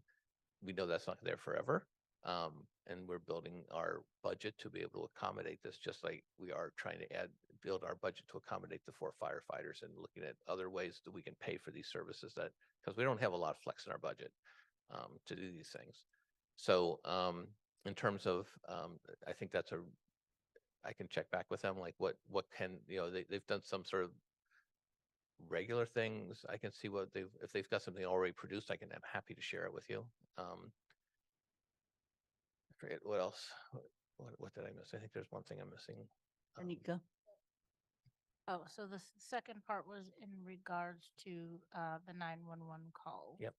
And with just the sensitivity and the due diligence that Yep. we owe to residents making those calls. Can you share, were the CREST responders, were they hired with that experience already ready to go, or were they hired in and to be trained? And then could you share where they are along that training process? So that's a really good question too. And so they were hired in July of last year. They went through the summer, July and August, so pretty intensive training at the Munson Library. And then with the intent that there'd be continued training throughout the course of the year. They were, we got them out on the street, moving, addressing things as best they could. Many people came with built-in skill sets. Others didn't. Others had no skills, very, very limited skill sets. And so there was a lot of common training, and it's not just responding to calls either. It's about, it's a lot of learning how to react to different types of people and things like that. So a lot of education on that front. So I think nobody came in knowing how to respond to a 911 call, and that was not the expectation. We didn't say you had to have that experience at all. And quite honestly, when we hire a police officer or firefighter, they usually don't have that unless they've got prior experience. So it's something they learn along the way. So there was something else. So my brain's dying at this night. It's late. No. I think just the last part of it now, my brain is going was, where are you allowed to share where they are? Oh yeah. Along the process, Yeah, with the training process. Yeah, so it's not a linear line for how to respond to 911. They're talking about responding to individual situations. One of the things that came up is that I think there were some different visions, and I think we accommodated responders based on their skill sets. Some people saw their engagement with a case as being a longer term engagement. This is somebody I check on every day. Others saw it as being a respond to the call and dispense with it, which is sort of more of a police fire kind of response. Is that you want to clear the call as quickly as possible, whereas CREST was doing both. Sometimes they would respond to a complaint by somebody in the town or somebody, and they would try and clear it. Other times people had a lot of mental health things, a lot of people with hoarding, where they were working very closely with the inspection services, where inspection services was trying to clear the call, but the person actually needed more. but that became a friction point for some of the responders. Was that really what their job was? And those types of questions were kept coming up. They're providing, one of the highlight, talking to defense attorneys, one of the biggest challenges for a lot of folks was transportation.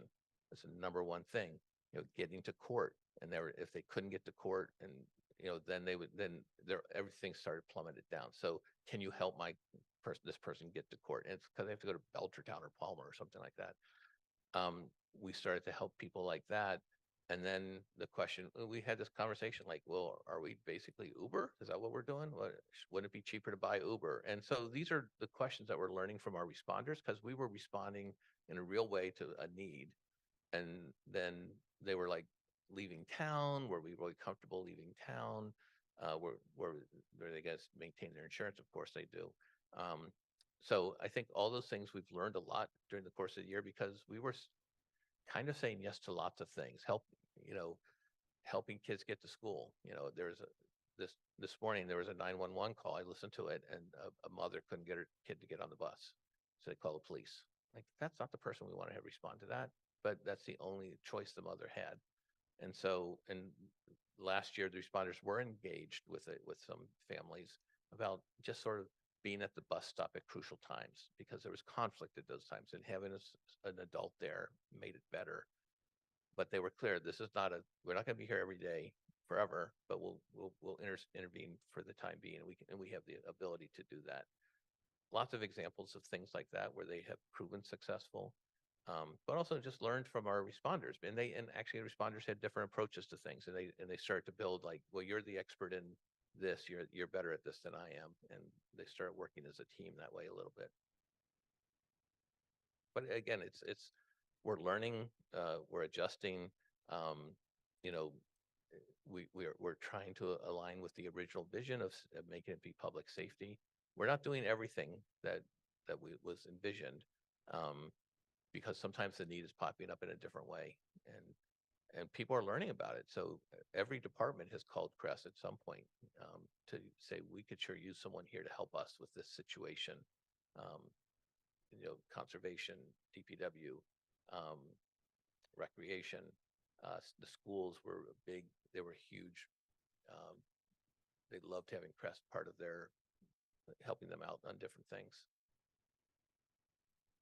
Michelle? I'm sorry, did that? Okay. Michelle? Thank you. Paul, do we have a policy of doing exit interviews for staff, or having that opportunity available for staff to do an exit interview, and, with the hope that you would be able to gain some feedback through that process? Yeah, so I believe HR offers an exit interview to anybody who leaves. And I'm not sure if, for the two, sometimes people don't take advantage of that. We do a fundamental exit interview. Did you turn in your keys and that type of thing? Sometimes that's done electronically, but the HR department always offers the opportunity to people to give an exit interview, and that's a really valuable source of information for us. Great. Okay, thank you. Alicia? Please let me know if you lose me, because I keep getting like unstable internet connection and freezing. But I just have a few more comments and questions, and I just am honestly not convinced that this program is being built off of the recommendations that came out of the CSWG. There are a number of core principles that were identified by the group that are not being honored. And I wanted to just really quickly touch on liability specifically, because it came up a lot, and it came up a lot in the implementation team meetings when I was on the implementation team as well. And it was something that was addressed wholly in our report by the LEAP consultants, and they have done research and work with other communities to create alternative response models. And so we do have a roadmap, and it was written by the CSWG. And I think it's a whole lot easier to just follow that roadmap than it is to try to forge a new road while we are driving the car. And I think I am still very, very curious and not sure if I understood a clear answer as to what is the specific thing that is preventing Crest from taking 911 calls. And I know it's a little bit more complicated at this specific minute, because we don't even necessarily have the staff and leadership to be responding to those 911 calls. But I am curious as to why we didn't have it even before we got to this point of all of these resignations. We have been in negotiation. It had already been determined a long time ago that we needed to phase in calls. That was something we talked about over a year and a half ago when I was on the implementation team. So I just can't see that that is still the reason why we have not been able to take 911 calls. And I'm wondering, like, what is the specific thing that needs to be addressed in order for that to start happening? And is this program still being seen and utilized as an alternative to the police? Because that was its very clear intention. That was literally the charge of the CSWG, to figure out what services were being currently performed by the PD that could be outsourced.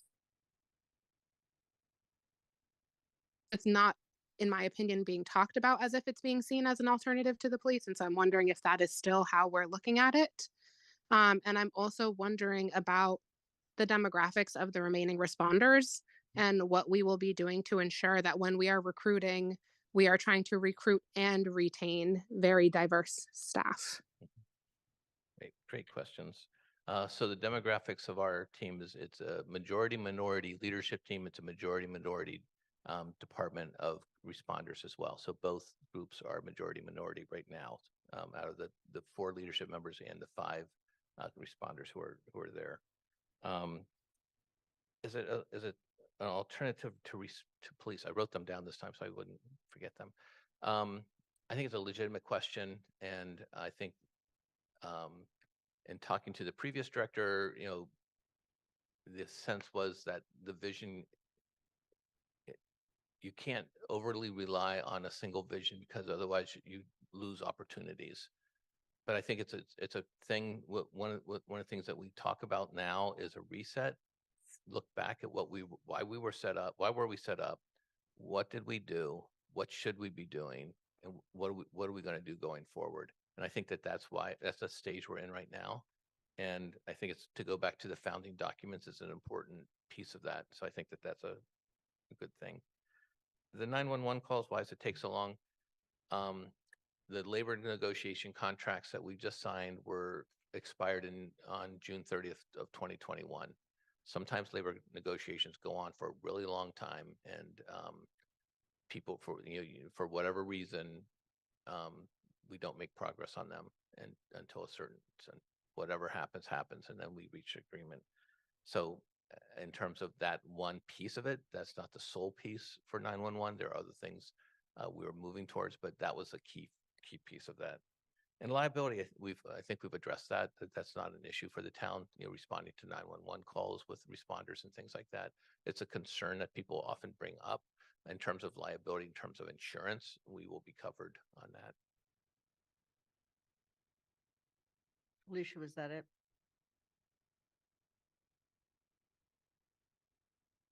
Yes, I'm still just having a follow-up question about the 911 calls. So did we finish negotiations, and is there an answer for that now? So are we saying that there is no longer a holdup in taking 911 calls? There's no longer a collective bargaining challenge to that.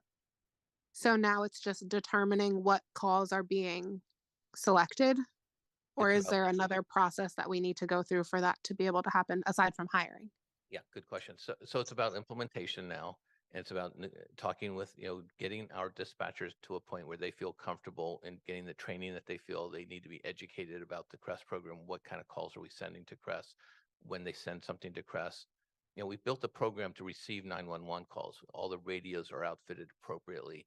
The responders they respond with numbers of who they are, as opposed to, which is what the normal way that most of the public safety responds. So all the infrastructure that was put in place was aligned with public safety. The report writing, which people don't realize, with police, report writing is about 50% of their job. When you have an interaction, then you go back and you have to write a report. So they've followed. We purchased the report writing software that the fire department uses because we had already had some experience with it. We knew there were people in our IT department who were familiar with it. So there's just lots of pieces in play. But I think, and one of the other things that we learned is you start with a handful of call types and you start doing it. and you see how they work out. And always be prepared to have some trust that if you need help, you call help. So what your question is, what are the barriers? Right now, I think it's the uncertainty in the department. You know, because once we open once we turn on the spigot, you can't turn it off. That's one of the things we learned when I talked with Durham. He said, once you start taking 911 calls, you can't stop. It's not just like, oh, try it for a while and see how it works. You have to be really prepared to start accepting them and responding to them. Dorothy? Follow-up question on the crest at the Jones Library. Mhm. Are you able to tell if there's any cost savings? I mean, it sounds like you have people there all the time, so that would cost more money. They have an office, more money. But on the other hand, police are not being called there all the time, so maybe you're saving money. Is there any sense of how that's working? You know, I don't know if it's a cost savings, Dorothy, explicitly. I think we always call it the appropriate response. Most of the most of the calls that the library calls for are behavioral, or somebody sort of doing something that's uncomfortable to other patrons. Yeah. It really is just someone who can, talk to the person, walk them outside, have a conversation. Police sometimes are the wrong response at that moment in time. And so the fact that it wasn't like responders were doing nothing else. If they were needed someplace else, they could certainly respond. It was just they were being called to the library a fair amount, and they felt like, we could be over there and just, we don't have to walk over there every time, because a lot of our calls are coming. And one of the anecdotal things was that dispatch said, we're getting a lot fewer calls from the library. What's going on with that? And it's, I think, because we had press presence there, which is a good thing, because that's, again, we look at the appropriate response for the call. So I don't Right. think it's a cost savings necessarily, because once people are on duty, they're on duty. Right. But I know that some arguments for some civilian control, besides what you're talking about, the appropriate response, is also the misuse of police officers, so that they're not available for something that would actually call for police person. Right. Okay, thank you. Are there any other questions this time? Okay, thank you. And Paul, thank you for spending the time to respond, and for counselors for your thoughtful questions. Yeah, and just if there are questions that come up afterwards, please call me. I'm happy to talk through them with you, and if that's easier. Great. So now we're going to go back to the resolution in the wake of the Hamas attack on Israel. Pat, you asked that this be pulled from the consent agenda. Andy, you also asked the same thing. And was there another counselor that asked that it be pulled?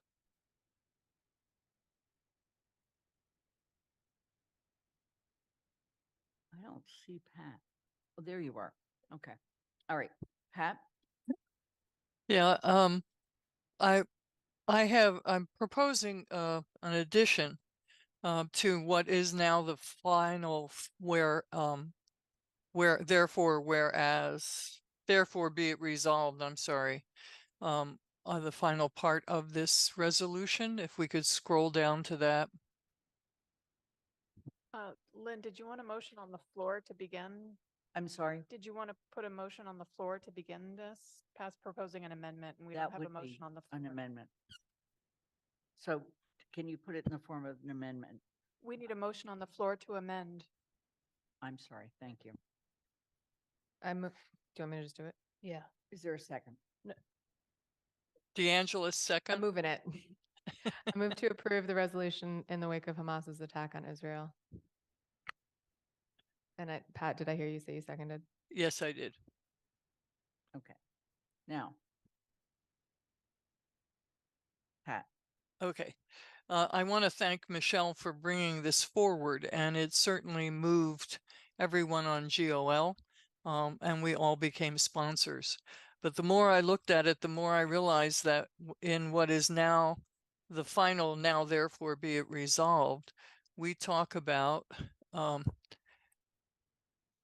the Amherst Town Council expresses our unequivocal condemnation of Hamas and its appalling acts of terrorism, and stand in solidarity with members of the Amherst community, etc. I would like to amend this to add following and its appalling act of terrorism, and say, and also express our condemnation of the indiscriminate attacks by Israeli forces on the Gaza civilian population. And then we stand in solidarity with members of the Amherst community. What Hamas did was horrendous. I need to ask for a second, Pat, before we go on. I seconded the. No. You're looking for a second to Pat's amendment? Oh, gotcha. Okay. Right. Is there a second to the amendment? Can we see it up? She said it so fast that I didn't Oh, quite I'm get sorry. what it was. No, you're good. Do you want me to read it again, Athena? I just need to know where to put it. Right after appalling acts of terrorism, and instead of, we're in between and stand. Yeah, right there. I second it. Walker.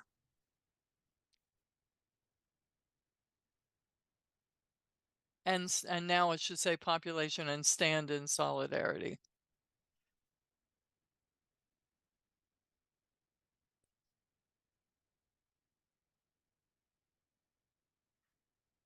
Okay. So the motion's been made. I need a second. Alicia seconded it. Alicia second. Okay, thank you. Is there any further questions or comments?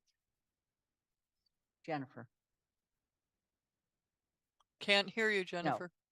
Jennifer, at this point, we only are dealing with the portion that has been highlighted in yellow. We're only dealing with the amendment. And then we would vote on the. And then we vote on the whole resolution. Well, Andy has a correction. Right. That he wants We'll to deal make. with that. Well, let's deal with this amendment, proposed amendment first. Jennifer. Okay. Sorry. All right. Dorothy, your hand's up. So I see we're having some equivalence here with the beheading of babies and killing of kids at a dance party with any kind of military action that has been taken place. I thought that the attempt was to have a non-political motion that was not going to get involved into the tit for tat and relationships, which are very fraught, we all admit, and just comment on the recent particular incident that just took place, not the whole history, but just the particular incident that involved in butchery and murder. So I'd like to respond. Bringing this into talking about now the whole Middle East and this group and that group, that is not what this resolution is supposed to be about. And you know, so if we're going to have virtue signaling all over the place, I think this is not the place to do it. One of the things that Pat, excuse me, I need to have people raise their hands. Raising my hand. And fine, Pat, go ahead. If we look at the whereas that says we recognize the complex history, it is a complex history, and I'm not referring to the full history. What Hamas did was horrendous and horrible. And the Israeli attack on Gaza civilians, the bombing of hospitals, the killing of children and women, and is also going on. And we need to condemn that as well. This is not a tit for tat. It is not you're as bad as I am or you're worse than I am. This is a horrible situation. And one of the things that we need, pain can drive us apart. But pain can also bring us together. And I feel like this is a more reasoned response. Both sides at this point are wrong. It doesn't matter who started it. There's, does Israel have the right to starve people by blockading? Do they have the right to kill civilians? No, and Hamas had no right to do what it did in Israel. None. And I don't support it. Jennifer? Yeah, I have been I've concerned since this idea was first brought forth that we would be debating Middle East policy in Amherst Town Council, which I don't actually think is appropriate. So I will probably take my name off as a sponsor. I don't know. I just don't see this whole endeavor really getting us to a place anybody's going to really feel good about. So that's, I don't know if I'm formally asking to withdraw the whole resolution, but that's my feeling. Okay, there's a motion on the floor with regard to this amendment. The motion's been made and seconded. We're going to have to come back to the issue of people withdrawing the sponsors after that. Mandy Jo?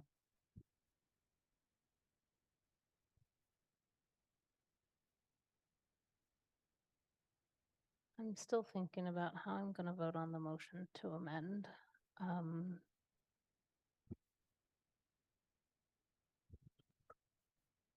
And possibly thinking about asking for the removal of by Israeli forces because the goal. Mandy Jo, I can't Sorry, hear you. and possibly thinking about the removal of the phrase by Israeli forces, mainly because the goal is to condemn the killing of civilians, not to get into the geopolitical. And in an odd way, this resolution, I thank Michelle, but the resolution has some personal meaning to me, even though it's not related. My personal meaning is not related to Israel or Gaza or anything like that. Many people know I lived in China for 6 months. Part of those 6 months I was there was I was there in 1999. And many of you, because it was probably just a blip on a radar in 1999, but while I was in China, the US bombed the Chinese embassy in Belgrade. And I was living with Chinese students at the time. And there were many in Beijing, many protests against the US. And my Chinese roommate, when we asked our Chinese friends about the protests and their thoughts and what they thought of us as Americans, their response was to recognize our humanity and say, that bombing was not you. You don't control your government. That bombing was your government. You're not your government. And I see this resolution and some of what Pat is trying to do with this addition as recognizing that the Gazan residents are not Hamas. Right. And that the Israelis, civilians, are not the Israeli government, and trying to stay out of that geopolitical, that political issue as to the disputes regarding control of territories while recognizing that humans have humanity and they deserve to live their lives. And we should recognize that they are bystanders to situations that they have no control over. And that's what I see this resolution as doing. Thank you. The motion's been made and seconded to amend by adding the words that are highlighted in yellow. Michelle? Yeah, I wanted to follow up on what Mandy was suggesting. I guess I'm not understanding if we were to remove by Israeli forces, I mean, I guess who else are we talking about, if not Israeli forces? So I guess I'm just I'm curious if Mandy could expand on that, because I was kind of feeling something for a moment, but then I lost it. So just trying to get clarity there. If Mandy would be willing to answer that. It was a potential suggestion as to maybe would the phrase that Pat is suggesting to add be less controversial, but still convey the same underlying meaning of killing of civilians, no matter where in that area of the world they are currently residing, is wrong. And so I thought maybe the removal of that phrase might lessen some of the concern about making this into a geopolitical statement on the situation and the history of the conflict in that area of the world. Mhm. Okay, Michelle? thank you. Yes, no, thank you. Okay. Dorothy? I'm looking at the resolution and I see phrases that are here. That mentioned the innocent civilians in Gaza who are powerless and caught in the crossfire of this horrific violence. I see another statement. We recognize the complex history and ongoing conflict between Israel and Gaza and support equal measure of justice and freedom for Israelis and Palestinians alike. If the concern was for citizens, innocent people caught in the crossfire, that is there. I did not listen to the GOL meeting that put this together, but obviously that was a major concern when they put the words together. So I don't see the need for that additional statement if in fact it is from concern for the civilians, because 2 times they are mentioned here. So I think we need to be clear about what is in this resolution. When it's on the screen like this, you can't see the whole thing, but what you can see, support equal measures of justice and freedom for Israelis and Palestinians alike. You can see that. And above there is the statement about innocent civilians in Gaza. So it's expressed very clearly the concern for civilians, for people who get caught in the middle of wars. So I do not see the need for this amendment because I believe that the resolution as worded carefully by the GOL has done it. I originally had written in that I wanted my name added to this resolution. As it is written now, I support it, but amended as the proposed amendment, no. Andy? Yeah, I mean, I'm uncomfortable with the proposed amendment that's on the floor right now because the words of the indiscriminate attacks by Israeli forces, I think puts us into a very different status. If it said, if the amendment was something like, express our regrets that the lives and safety of the Gaza civilian population has been affected, or something along those lines, I would feel comfortable with it. But I don't feel comfortable with what is specifically before us right now. Okay. Anika?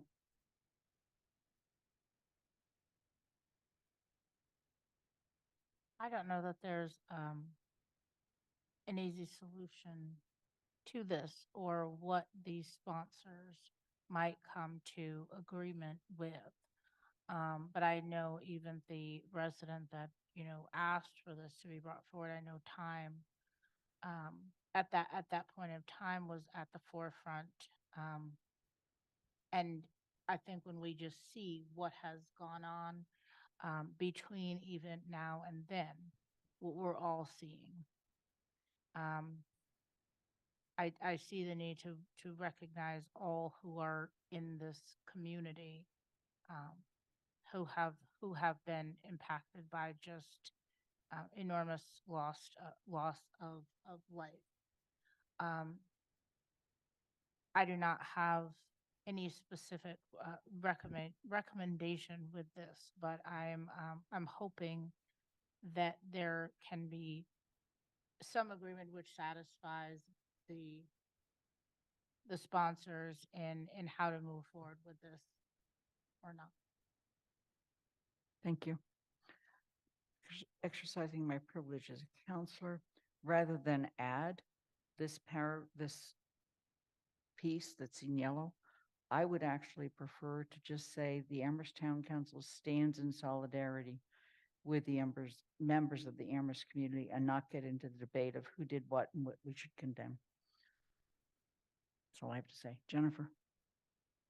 I was really going to say the same thing because I think the way it words now, the way it was worded before the amendment, stand in solidarity with members of the Amherst community whose family and friends are directly impacted.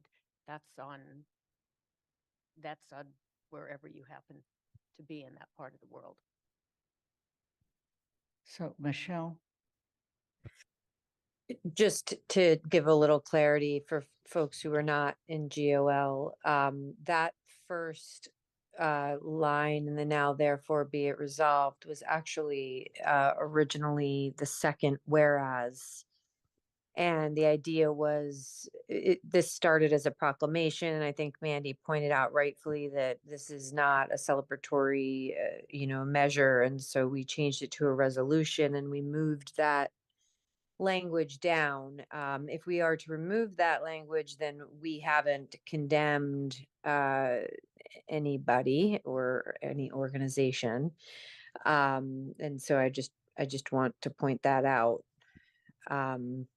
And I also wanted to ask Pat, because I understand, I think, where Pat is coming from, and I appreciated the language that Andy just suggested, and I wondered if it got you, Pat, if that language was at all something that you could, work with.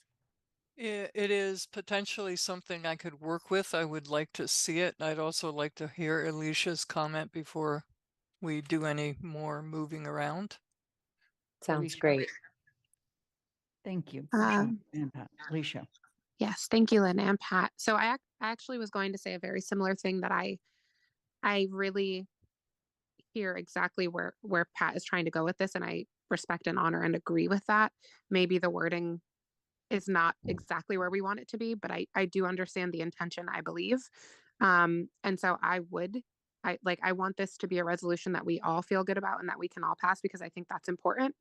And so I don't want to agree to anything that's making any member feel uncomfortable here. I would be happy to rehear Andy's suggestion because I also thought that was a good one, but can't fully remember exactly what he just said. Right. So I would like to rehear that. And I think maybe if we play with the wording a little bit, we can come up with something that honors what Pat is trying to say, but that doesn't go against what Dorothy was also bringing up, because I believe Dorothy also had a good point. Right. Pat, did you want to comment? No, I agree with what Alicia just said. So I'd like to see if Andy could come back and share his wording and we can see how we could make it work. Yeah, I'll offer it again. I changed one word probably, but where you have and express our regrets that the lives and safety of the Gaza civilian population has been endangered.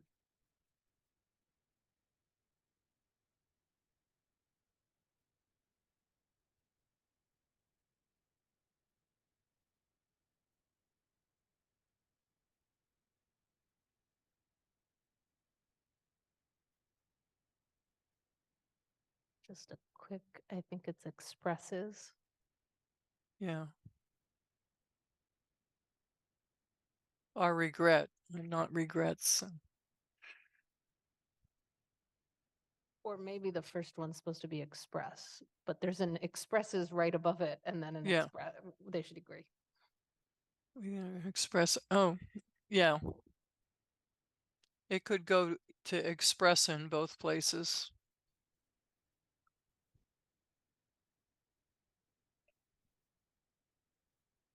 Michelle, you have your hand up.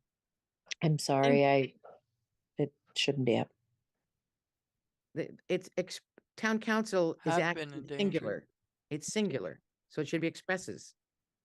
And can't we just not have expresses again, but just say? That's right. all that and regret?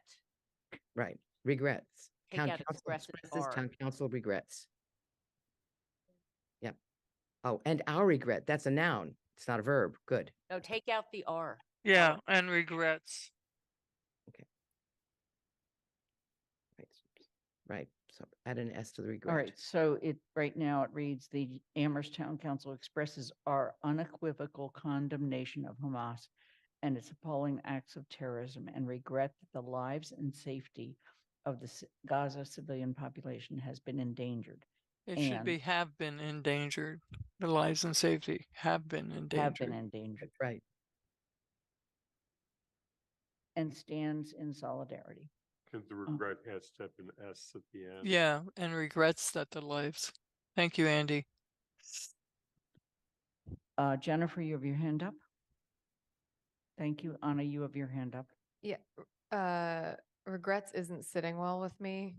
And I think I don't do my best writing at 11, so I apologize. I'm going to try to Yeah, you're right. communicate what I'm saying here. It sounds like we were involved in this and we regret that. And that's not true. So I'm wondering if there's a different word other than regrets that gets at that same sentiment that we are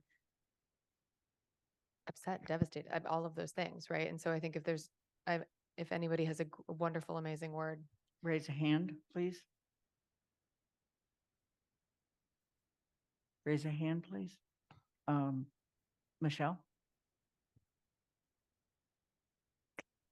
No, I'm still thinking on that, Anna. But I did want to suggest that it seems like a bit of a run on here. I'm just wondering, do we ever have two now therefore be it resolved? It seems yes. It should say, be it further resolved, the Amherst Town Council stands in solidarity with the members of the Amherst community. That, should be a separate, and I'm still thinking about that. I do understand what Anna's pointing out there with that word.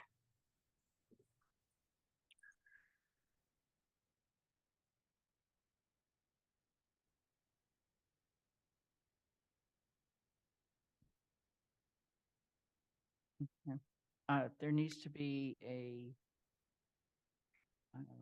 semicolon after the words endangered. Yeah. Distressed is another one. We haven't heard yet from Pam Rooney or Mandy. I'm sorry. Pam Rooney? How about we, in the first one, that the town council expresses their unequivocal condemnation of Hamas and its appalling acts of terrorism and sorrow that the lives and safety of the Gaza civilian population have been endangered. So it's another. So it gets rid of the word regrets. It's our condemnation and sorrow. Stronger. Sorrow. Good. Yeah, good. I heard somebody say good. Michelle, you have your hand up? I do not. I'm on my phone and I apologize. I'm not getting this right. I do not. Okay.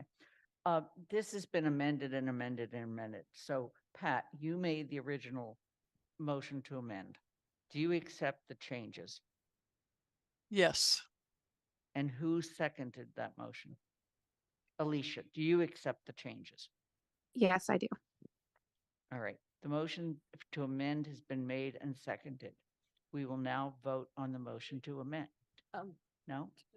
Just, it's the motion to amend, but if we're trying to do this more efficiently, I think Andy had one Has more one, thing yeah. that Oh. maybe we could put into this one before we vote on Right. the motion to amend. Right. Andy, you had another one you wanted to put in. Thank you.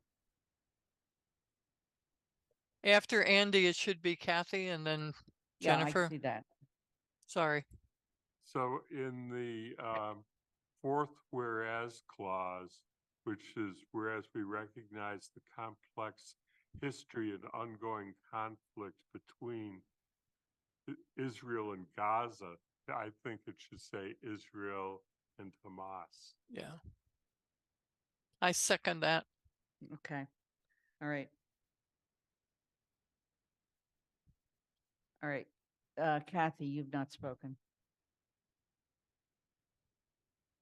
Because I'm so tired, I might not speak clearly. But when this resolution says, be it resolved that we, comma, the Amherst Town Council, I think it should be a comma, we stand in solidarity. The council can stand, we as a plural. So see up above, it's we fear, we, and it should be we express, not we expresses. So do you see my, it's just purely, so Got there it. should be Yeah, a yeah. comma after council. That's So good. we express, and then next, we, the town council, comma, stand. I'm just it purely, Stand, yeah. Thank you. okay? Anything else, Kathy? No. Jennifer? Thank you for expressing yourself. So I just have a question. Maybe this is not the time. It's when we vote on the whole resolution, but there's 2 community sponsors and they should be able to see this. So how does that, we can't, That is true. And there's no way we're going to contact them at 11 o'clock at night. so do they No, have you the could wake option 'em up. after?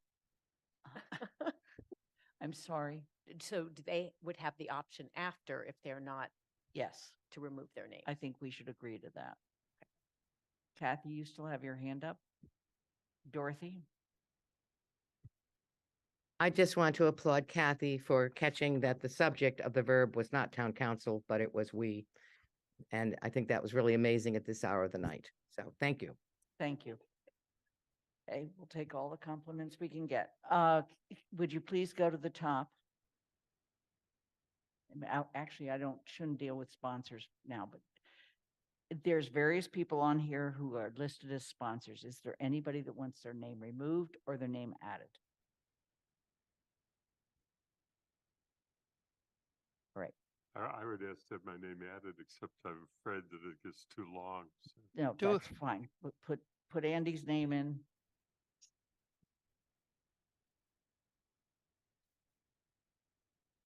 All right, anything else? All right, we're going to vote on the motion to amend. And then we'll go back and vote on the actual resolution, okay?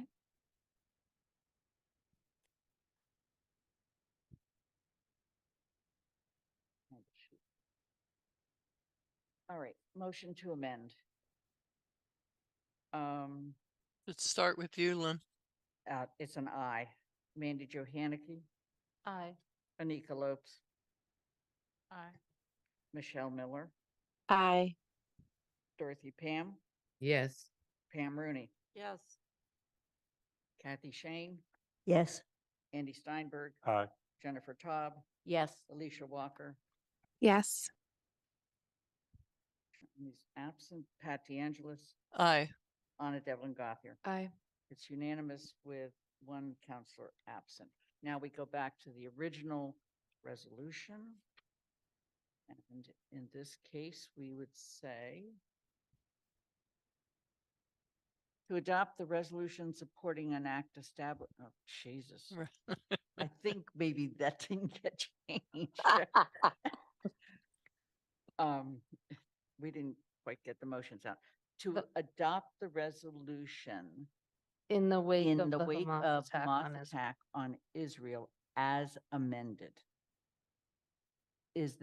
That is a motion. Is there a second? There was I already already made a motion. That's right. It's already, thank you. All right. Are we ready? Yes. All right. We'll start with Mandy Jo, Aye. Anika Lopes, Anika, yes, aye. Michelle, Aye. Dorothy Pam, Yes. Pam Rooney, Yes. Kathy Shane, Yes. Andy Steinberg, Aye. Jennifer Taub, Yes. Leisha Walker, Yes. Pat DeAngelis, Aye. Anna Devlin Gothier. Aye. Lynn Griesmer is an aye. It's unanimous. And we will ask the community sponsors. Will be, between Michelle and I will be in touch with them tomorrow. I was in touch with Peter Blood and she was in touch with the rabbi.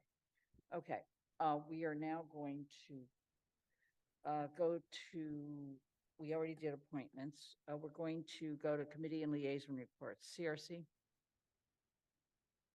I'm not reporting anything tonight. got it. Elementary School Building Committee, Kathy? On Friday, 2 days ago, we reviewed and accepted the design development report with the new cost estimates. And the good news is, with some very nimble work by our terrific design team, with a few other changes, we're slightly under the cost estimates that we approved in January, which means we're within budget, which is very good news. And that, just so everyone knows, we had to, because of the change in energy code at the state level, we had to go to triple glazed windows. We had to go to more insulation. So we had, and none of that was in January.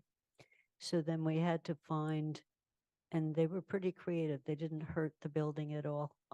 And we did a couple other changes. So we have a team that is thinking in terms of there is a budget and stay under it if we can. Great. So that's the good news. Good. Finance Committee, Andy? Yes, so this is a non-report in the sense that we had originally intended to have a meeting on Friday, but I'm going to have to reevaluate that with Tina tomorrow. We're getting behind and we've identified a number of issues that need to be discussed, including the referral that was just made from AHRA, of course, the streetlight policy, but we're probably needing to postpone that because we'll let the TSO committee report take care of the reason. The rental registration fees needs to come back.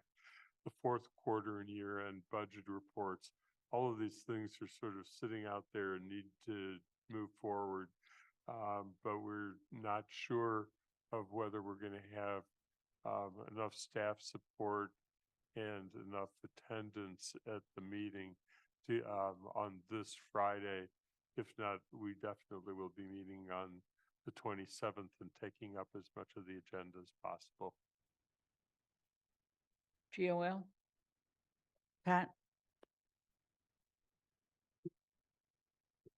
Not at this time.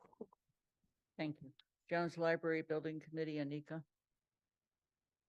Paul is going to take this one. Yeah, so there's an update on the report in the town manager report on where we are in the Jones Library. Great, thank you. TSO, Anika? All right. No, I'm going to take this one here. Yeah, so TSO is going to come ready and prepared for our next meeting. Everyone is going to read the street light policy in detail. We're going to do this out of respect for the sponsors and our residents and our carryover report.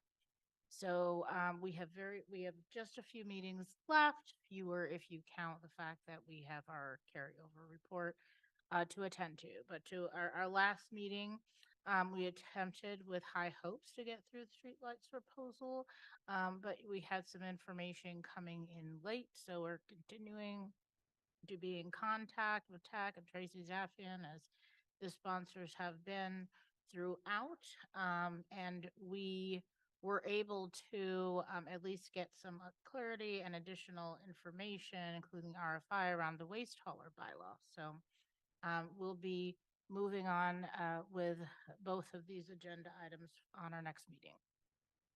Thank you. Are there any liaison reports?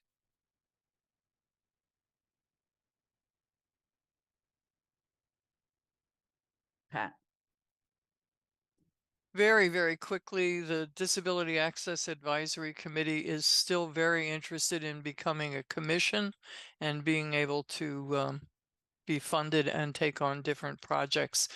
And I have not been able to, we haven't got very far because of the election. So I'm working with them on presenting that, but we'll be bringing it after November 8th. Okay. Dorothy? At CSSJC, they've been reviewing the CRESS LEAP report and have decided to host 2 community forums, one virtually on November 29th and one in person December 2nd. That's it.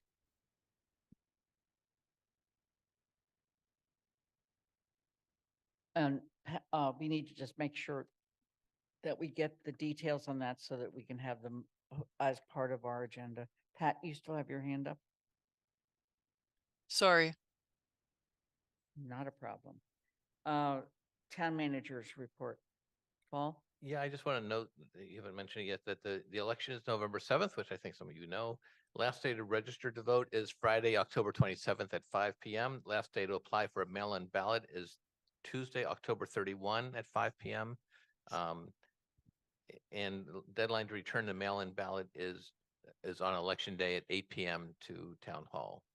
So those are important dates for people who are looking to find ways to vote. Are there any questions of the town manager?